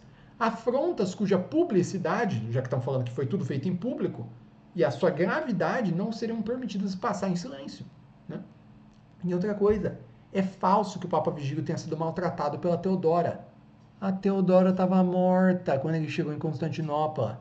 Ela estava morta fazia 3 anos. Como é que a Teodora... Gente, tá entendendo? O cara não sabe nem que a mulher estava morta. O autor... É assim, não dá para confiar. Né? O autor de todos os males que o Papa teve de suportar não foi Teodoro, mas foi o Teodoro, bispo de Cesareia, de quem Vigílio fala nesses termos na sua encíclica. Um homem que, sob o hábito episcopal, estende continuamente ciladas ao rebanho do Senhor como um lobo veraz, e que, tomando o comando de tudo, perturbou e ainda perturba toda a Igreja de Deus. Nenhum autor contemporâneo fala do exílio de Vigílio e de seus clérigos nesses termos, muito menos da condenação dele a trabalhos forçados em pedreiras. Né? O Marcelino, na crônica dele, vai dizer o seguinte, simplesmente, ó, no ano 554, o Papa Vigílio partiu para Roma, depois que o imperador e Narses puseram fim ao seu exílio. Pronto, não tem essa coisa aí da condenação a trabalhos forçados, né? Mas pensa, o que é o exílio do Papa? O exílio do Papa foi ser afastado de Roma. O exílio do Papa não é ele estando em Constantinopla e sendo exilado para outro lugar. O exílio do Papa foi simplesmente, ele ficou fora de Roma 6, 7 anos. É isso. Né? O autor também comete um erro grave ao afirmar que a tomada de Roma por Tótilo ocorreu em 551, quando ocorreu em 547. Né? Ainda ao mencionar a humanidade com que Tótila tratou os romanos caídos em seu poder, o autor omite dizer que foi pela intervenção do diácono Pelágio que os romanos deveram sua salvação, coisa que o Procópio nos conta, né?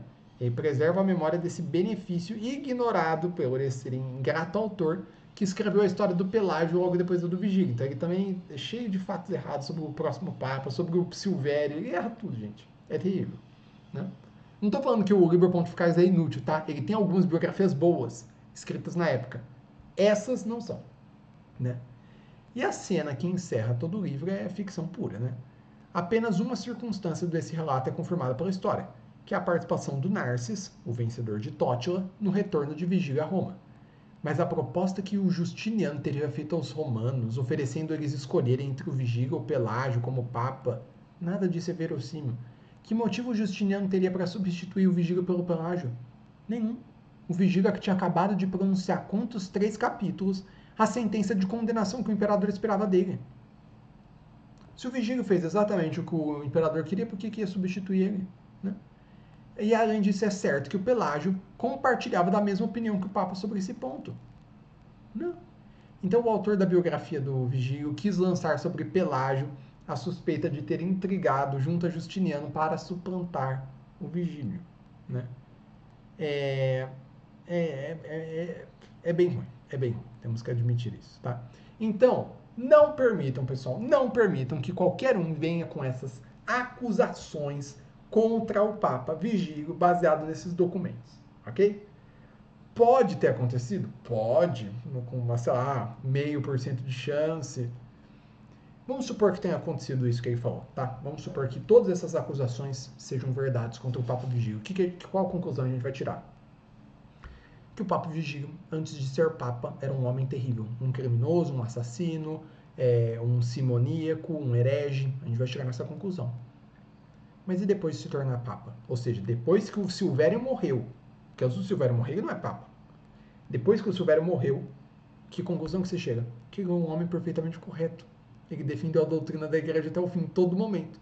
Então, assim, no máximo, com todas as acusações, o que você chega? O Vigílio era um homem terrível antes de ser Papa. Depois foi um homem maravilhoso.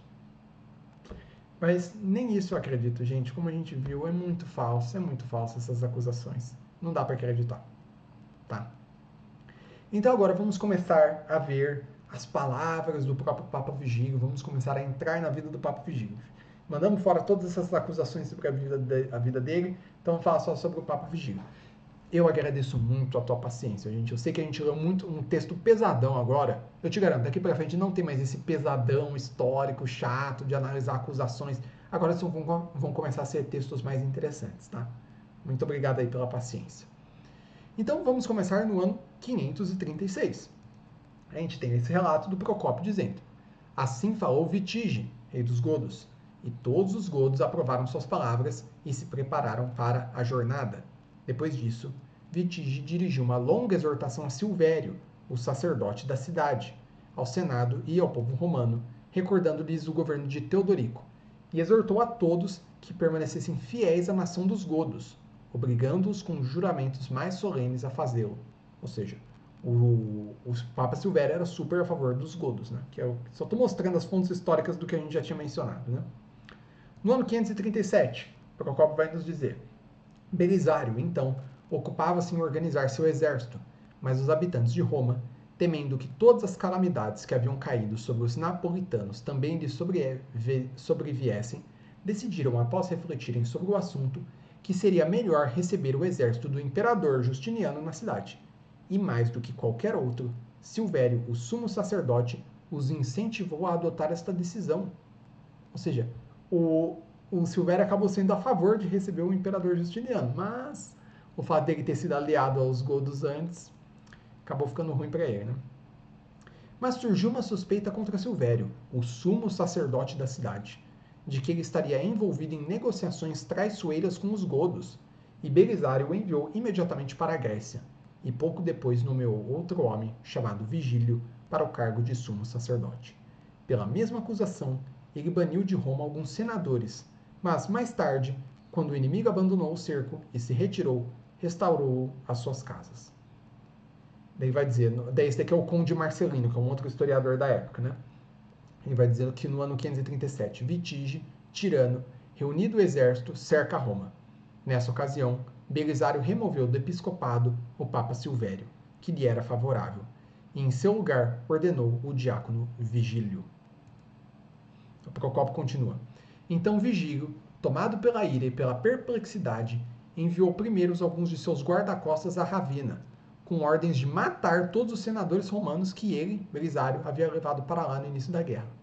E alguns deles, tendo tomado conhecimento disso com antecedência, conseguiram fugir, entre eles Vergentino e Reparato, irmão de Vigílio, sumo sacerdote de Roma. Então o Papa Vigílio tinha um irmão que era um senador romano, né? Os quais se refugiaram na Ligúria e ali permaneceram, mas todos os outros foram mortos. Mas Antonina, esposa de Belisário, conseguiu domar a imperatriz Teodora ao servi-la sempre que surgiu uma crise, primeiro livrando-se do Papa Silvério, da maneira que descreverei em um livro posterior, e depois tramando a queda de João o Capadócio, o que já relatei em um livro anterior. Depois disso, Antonina não sentiu mais nenhum temor e nem sequer se preocupou em ocultar os crimes que cometia. Ou seja, o Procópio está falando que esse crime da Antonina é conhecido, é um fato público. Tá entendendo? Olha a diferença. Ele está mostrando fatos públicos. Os outros hereges, fatos secretos que ninguém sabe, só eu sei, né? Procópio vai dizer depois. Dizem que primeiro ela, Antonina, mandou arrancar todas as línguas deles. Depois mandou cortar seus corpos em pequenos pedaços, os quais colocou em sacos e atirou ao mar sem a menor hesitação. Em toda essa horrível ação, ela foi auxiliada por um de seus asseclas, chamado Eugênio, que também havia executado o ultraje contra Silvério. Beleza. Então agora vamos começar com as palavras do Papa Justiniano, do Papa Vigílio, perdão. Nós temos aqui uma carta que foi encontrada meio que recentemente, tá? Foi encontrada pelo Pitra, né, e mostra isso no livro dele. A gente não tem certeza absoluta se essa carta é do Papa Vigílio, tá? Não tem, já digo aqui, tá? O Pitra acredita que é. O Jafé, que é outro que escreveu sobre as cartas dos papas romanos, também acredita, tá? Mas assim, a gente não tem certeza, tá? Então eu já aviso isso para vocês. Mas essa carta teria sido escrita logo depois que o Papa Vigílio se tornou Papa, ou seja, logo depois que ele foi elevado ao pontificado, ele escreveu essa carta ao Papa Justiniano. Olha o que ele diz. É uma profissão de fé, né? Quanto aos 4 santos concílios, ou seja, o de Nicéia com 318 padres, o de Constantinopla com 150, o primeiro de Éfeso com 200 e o de Calcedônia com 630, professo com todo o ânimo e com toda a força que com a misericórdia divina me protegendo, pensei e pensarei até o fim da minha vida do mesmo modo, de modo que os conserve com toda devoção, confirmada pelo Espírito, na defesa da santa fé e nas condenações da heresia dos hereges. E como a firmeza desses concílios é a firmeza da Igreja Universal, professo que a defenderei e sustentarei, assim como sem dúvida meus predecessores a defenderam. Entre eles, desejo sobretudo seguir e imitar aquele que sabemos ter sido o autor do Concílio de Calcedônia, o qual, de modo condizente com seu nome, sendo membro daquele que da tribo de Judá se fez leão, o Papa Leão, né? Demonstrou com o mais vivo zelo da fé essa solicitude. Portanto, confio que sempre prestarei aos supracitados sínodos a mesma reverência e que considerarei como ortodoxos todos aqueles que por esses 4 concílios foram absolvidos.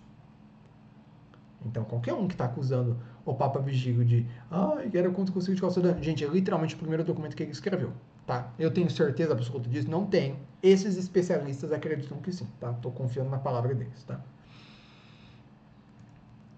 Jamais em toda a minha vida, com Deus protegendo-nos em tudo, diminuirei em nada a autoridade santa e verdadeira da pregação desses concílios. Sigo e venero também os cânones que a Sé Apostólica acolhe, e com a ajuda de Deus os defenderei. Prometo jamais calar ou afastar-me dessa profissão. As cartas dos papas de santa memória, né? Ele vai falar dos vários aqui, né? Que foram escritas para a defesa da fé católica e para a firmeza dos 4 concílios supracitados e contra os hereges, tanto a príncipes como a bispos ou a quaisquer outros, por todo o Oriente, pela Ilíria, Dardânia e outras províncias, em tempos diversos, professo que com o auxílio de nosso Senhor Jesus Cristo as guardarei inviolavelmente. E tomo como condenados todos aqueles que eles condenaram, e como recebidos aqueles que eles receberam, especialmente os veneráveis bispos Teodoreto e Ibas, a quem venero entre os ortodoxos. Olha só. Então isso, se essa carta é verdadeira, já seria um prelúdio na questão dos 3 capítulos. Você vai entender isso depois, tá? Então, pessoal, Lucas, tá muitos fatos, eu não tô entendendo. Calma, confia, você vai entender, tá? Basta que você entenda que nesse momento ele está falando bem desse Teodoreto e desse Ibas como recebidos pelo Concílio de Calcedônia, tá? E o Papa aqui está, como é que fala? Dizendo, olha, o Concílio de Calcedônia recebeu eles, as pessoas deles, né? e por isso eu venero eles entre os ortodoxos, e eu vou guardar os 4 concílios invioláveis, não importa o que aconteça. É uma promessa do Papa, né? Ele diz: esta, portanto, é minha fé e a esperança que está em mim, pelo dom da divina misericórdia. É por ela que o bem-aventurado Pedro nos ordena estar prontos para responder a todo aquele que nos pedir razão. Com essa profissão, desejo viver.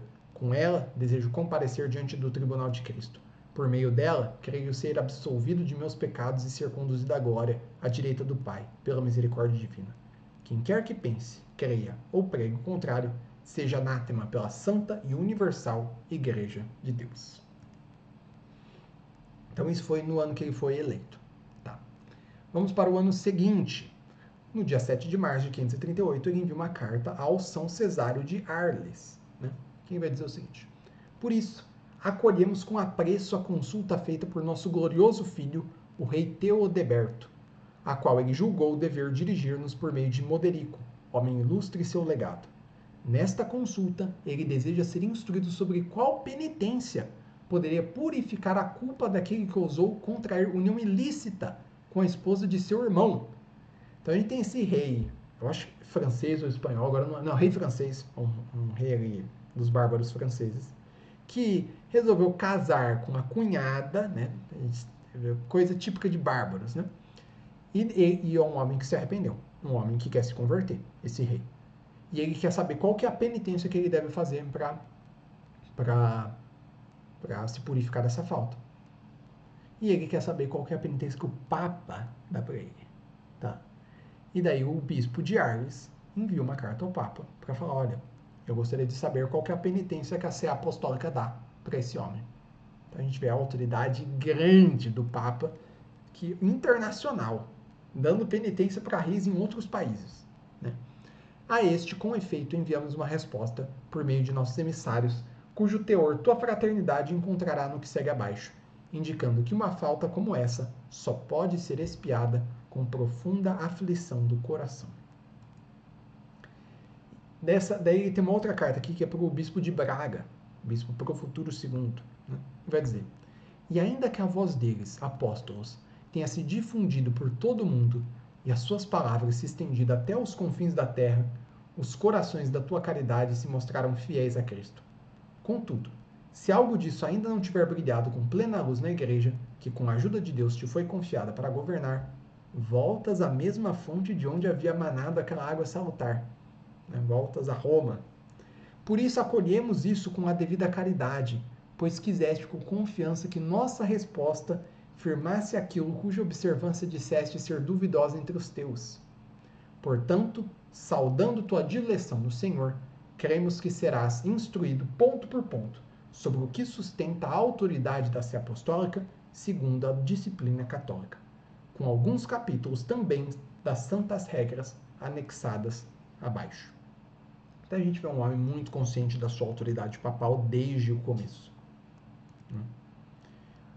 Vamos pular aqui, agora vamos para o ano 540, onde nós temos a próxima carta do Papa. Dessa vez escrita ao imperador Justiniano, tá? Ele diz o seguinte: recebendo com habitual reverência as cartas da vossa clemência, entregues pelo glorioso nosso filho, o ex-cônsul e patrício Domingos, compreendemos com imensa alegria que toda a Igreja Universal deve rejubilar, porque vós não permitis que a fé cristã, pela qual a Trindade Divina é honrada e cultuada, seja em nada diferente nem discorde. Pois em todas as partes de vosso reino e pelos confins da terra, mandais que seja estabelecida com paz inabalável aquela fé que está irrepreensivelmente consolidada nos veneráveis concílios de Nicéia, Constantinopla, Éfeso e Calcedônia.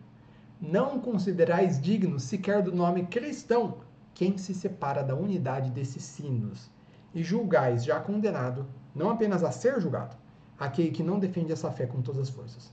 Longe de nós, portanto, que aquilo que professamos trazer alegria a todos os nossos irmãos coepiscopos não suscite também o nosso júbilo, ou melhor, que não resplandeça ainda mais em nós. Ele está falando, eu vou defender os 4 concílios até o fim da minha vida.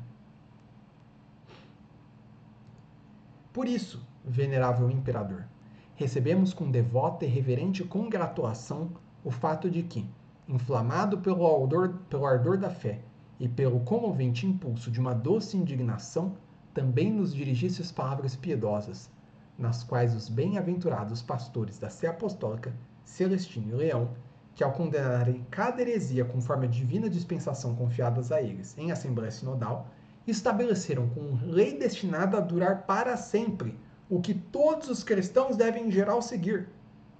Foram dignamente recordados com afeto louvável. As determinações desses papas, mantidas integralmente pelos nossos predecessores de santa memória, Ormisda, João I e Agapito, atingiram com justa sentença todos os seguidores da heresia nestoriana e eutiquiana. Saiba a vossa clemência que nós também, com todas as forças, seguimos essas determinações e as defendemos com empenho. Abraçamos as cartas do bem-aventurado Leão dirigidas a Flaviano, então bispo de Constantinopla, e ao piedosíssimo imperador Leão, nas quais, inspirado por Deus, ele confunde com a argumentação racional a perfídia dos hereges Nestório e Eutiques, e as defendemos com a caridade que se deve.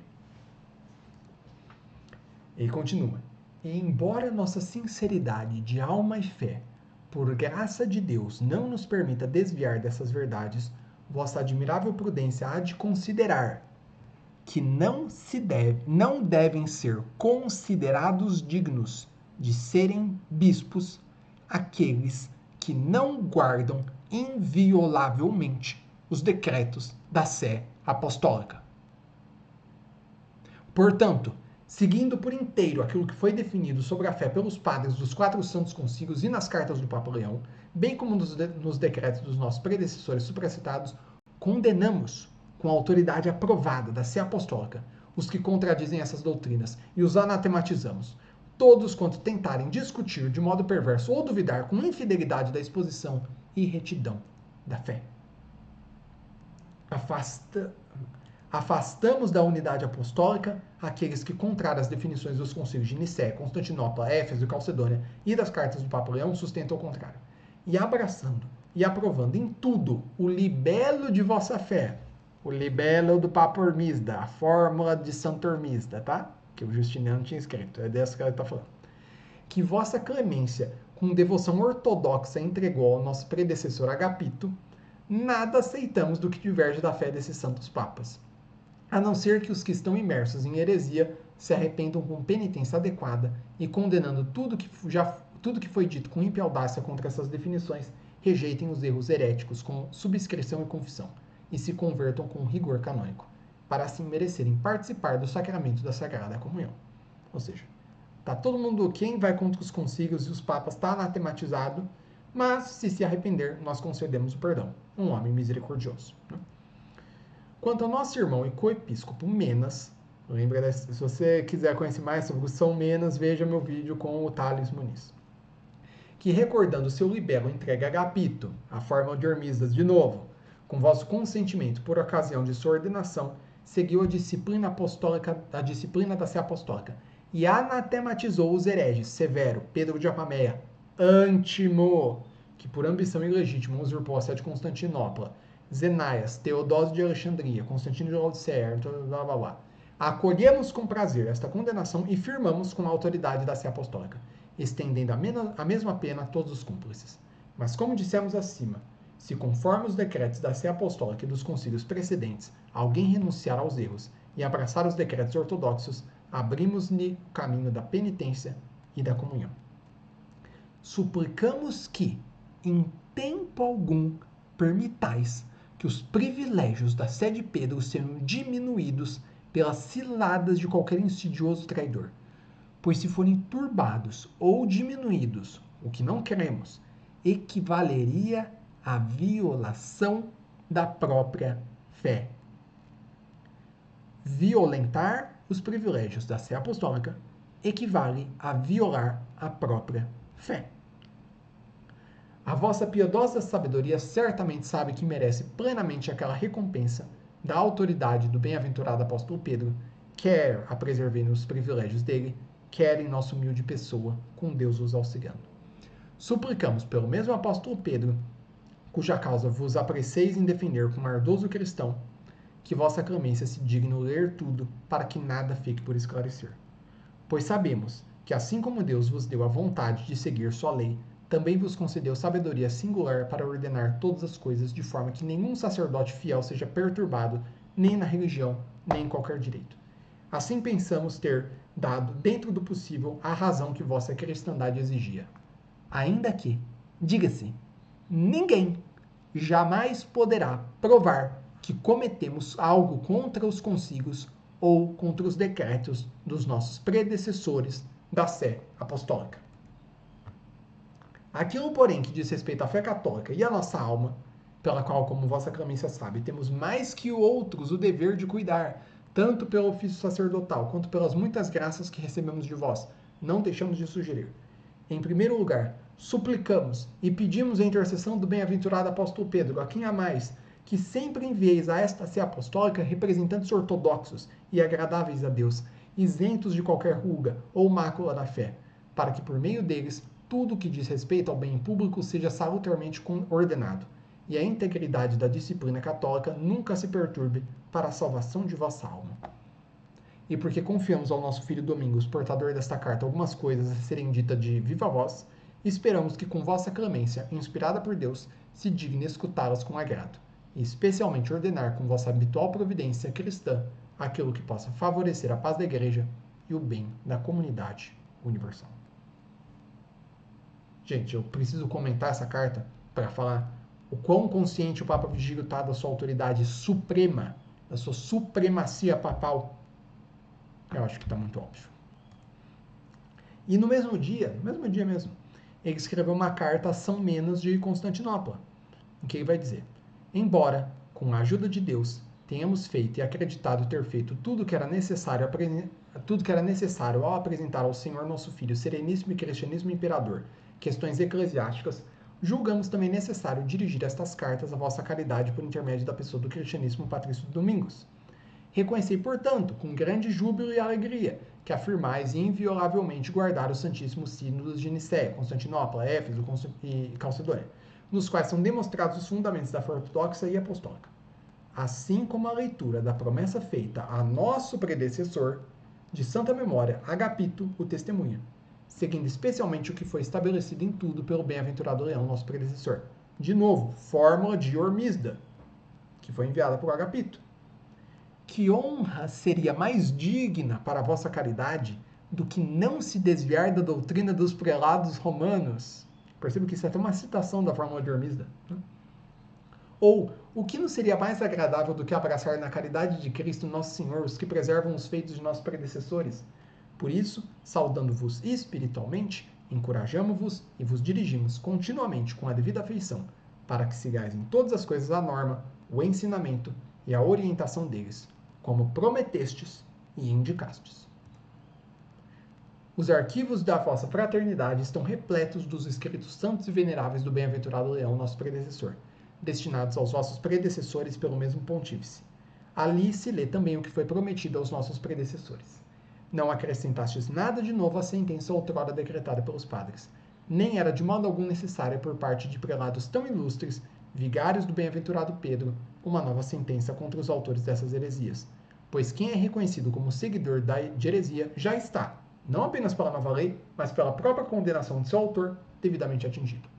Isso acolhemos com gratidão e disposição, firmando com a autoridade da sé apostólica, a qual Deus quis que presidíssemos, todos os cúmplices ou hereges sofrerão a mesma sentença de condenação. Ok? No ano 543, o Papa Vigílio envia uma carta a Auxânio de Arles, ok? Então, o São Cesário tinha sido bispo, São Cesário morreu, entrou o Auxânio. Que vai dizer o seguinte: recebemos com gratidão espiritual os escritos relativos à ordenação de vossa caridade, apresentados pelo nosso presbítero João e pelo diácono Terédio, e damos graças a Deus porque isso aconteceu na igreja de Arles, em conformidade com os cânones e com as regras de nossos predecessores. Ou seja, Roma determinava as regras para a ordenação de bispos em Arles. Existem também exemplos, pela graça de Deus, que exortam vossa fraternidade a praticar o bem.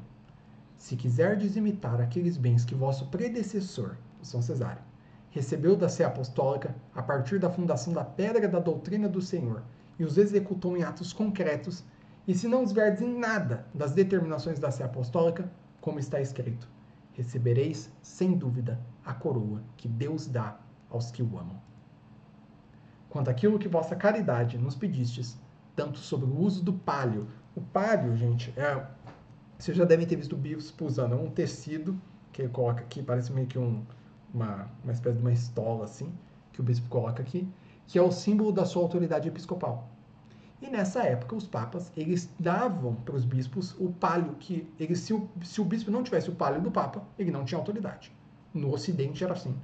E com alguns bispos do Oriente também era assim, que o Papa eu já mostrei isso em outros vídeos, que o Papa enviava o palio para o bispo de Tessalônica, Filadélfia, para alguns bispos da região de Jerusalém, né? Então, sem isso, você não tinha autoridade. No Ocidente, pelo menos, não tinha, tá? Então, o Auxânio tinha pedido palio para ter autoridade em Argos, né? Poderíamos, com boa vontade, conceder mesmo agora, sem demora, se não quiséssemos, como a razão exige, primeiro informar ao Senhor nosso Filho, o cristianismo imperador, com Deus como autor desta ação. Gente, eu sei que foi longo, eu sei que nós lemos muitos textos. Isso tudo aqui foi para mostrar esse início da carreira do Papa Vigílio, tá?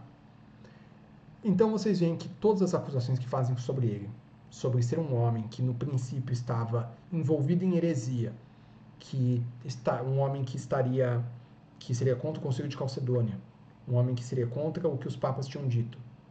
A gente vê que é completamente falso. A gente vê isso nas palavras do Vigílio. Isso prova, tá? Teremos uma parte 2. Eu vou tentar, vai sair em breve uma parte 2 desse vídeo, porque daí nós vamos começar a controvérsia dos 3 capítulos.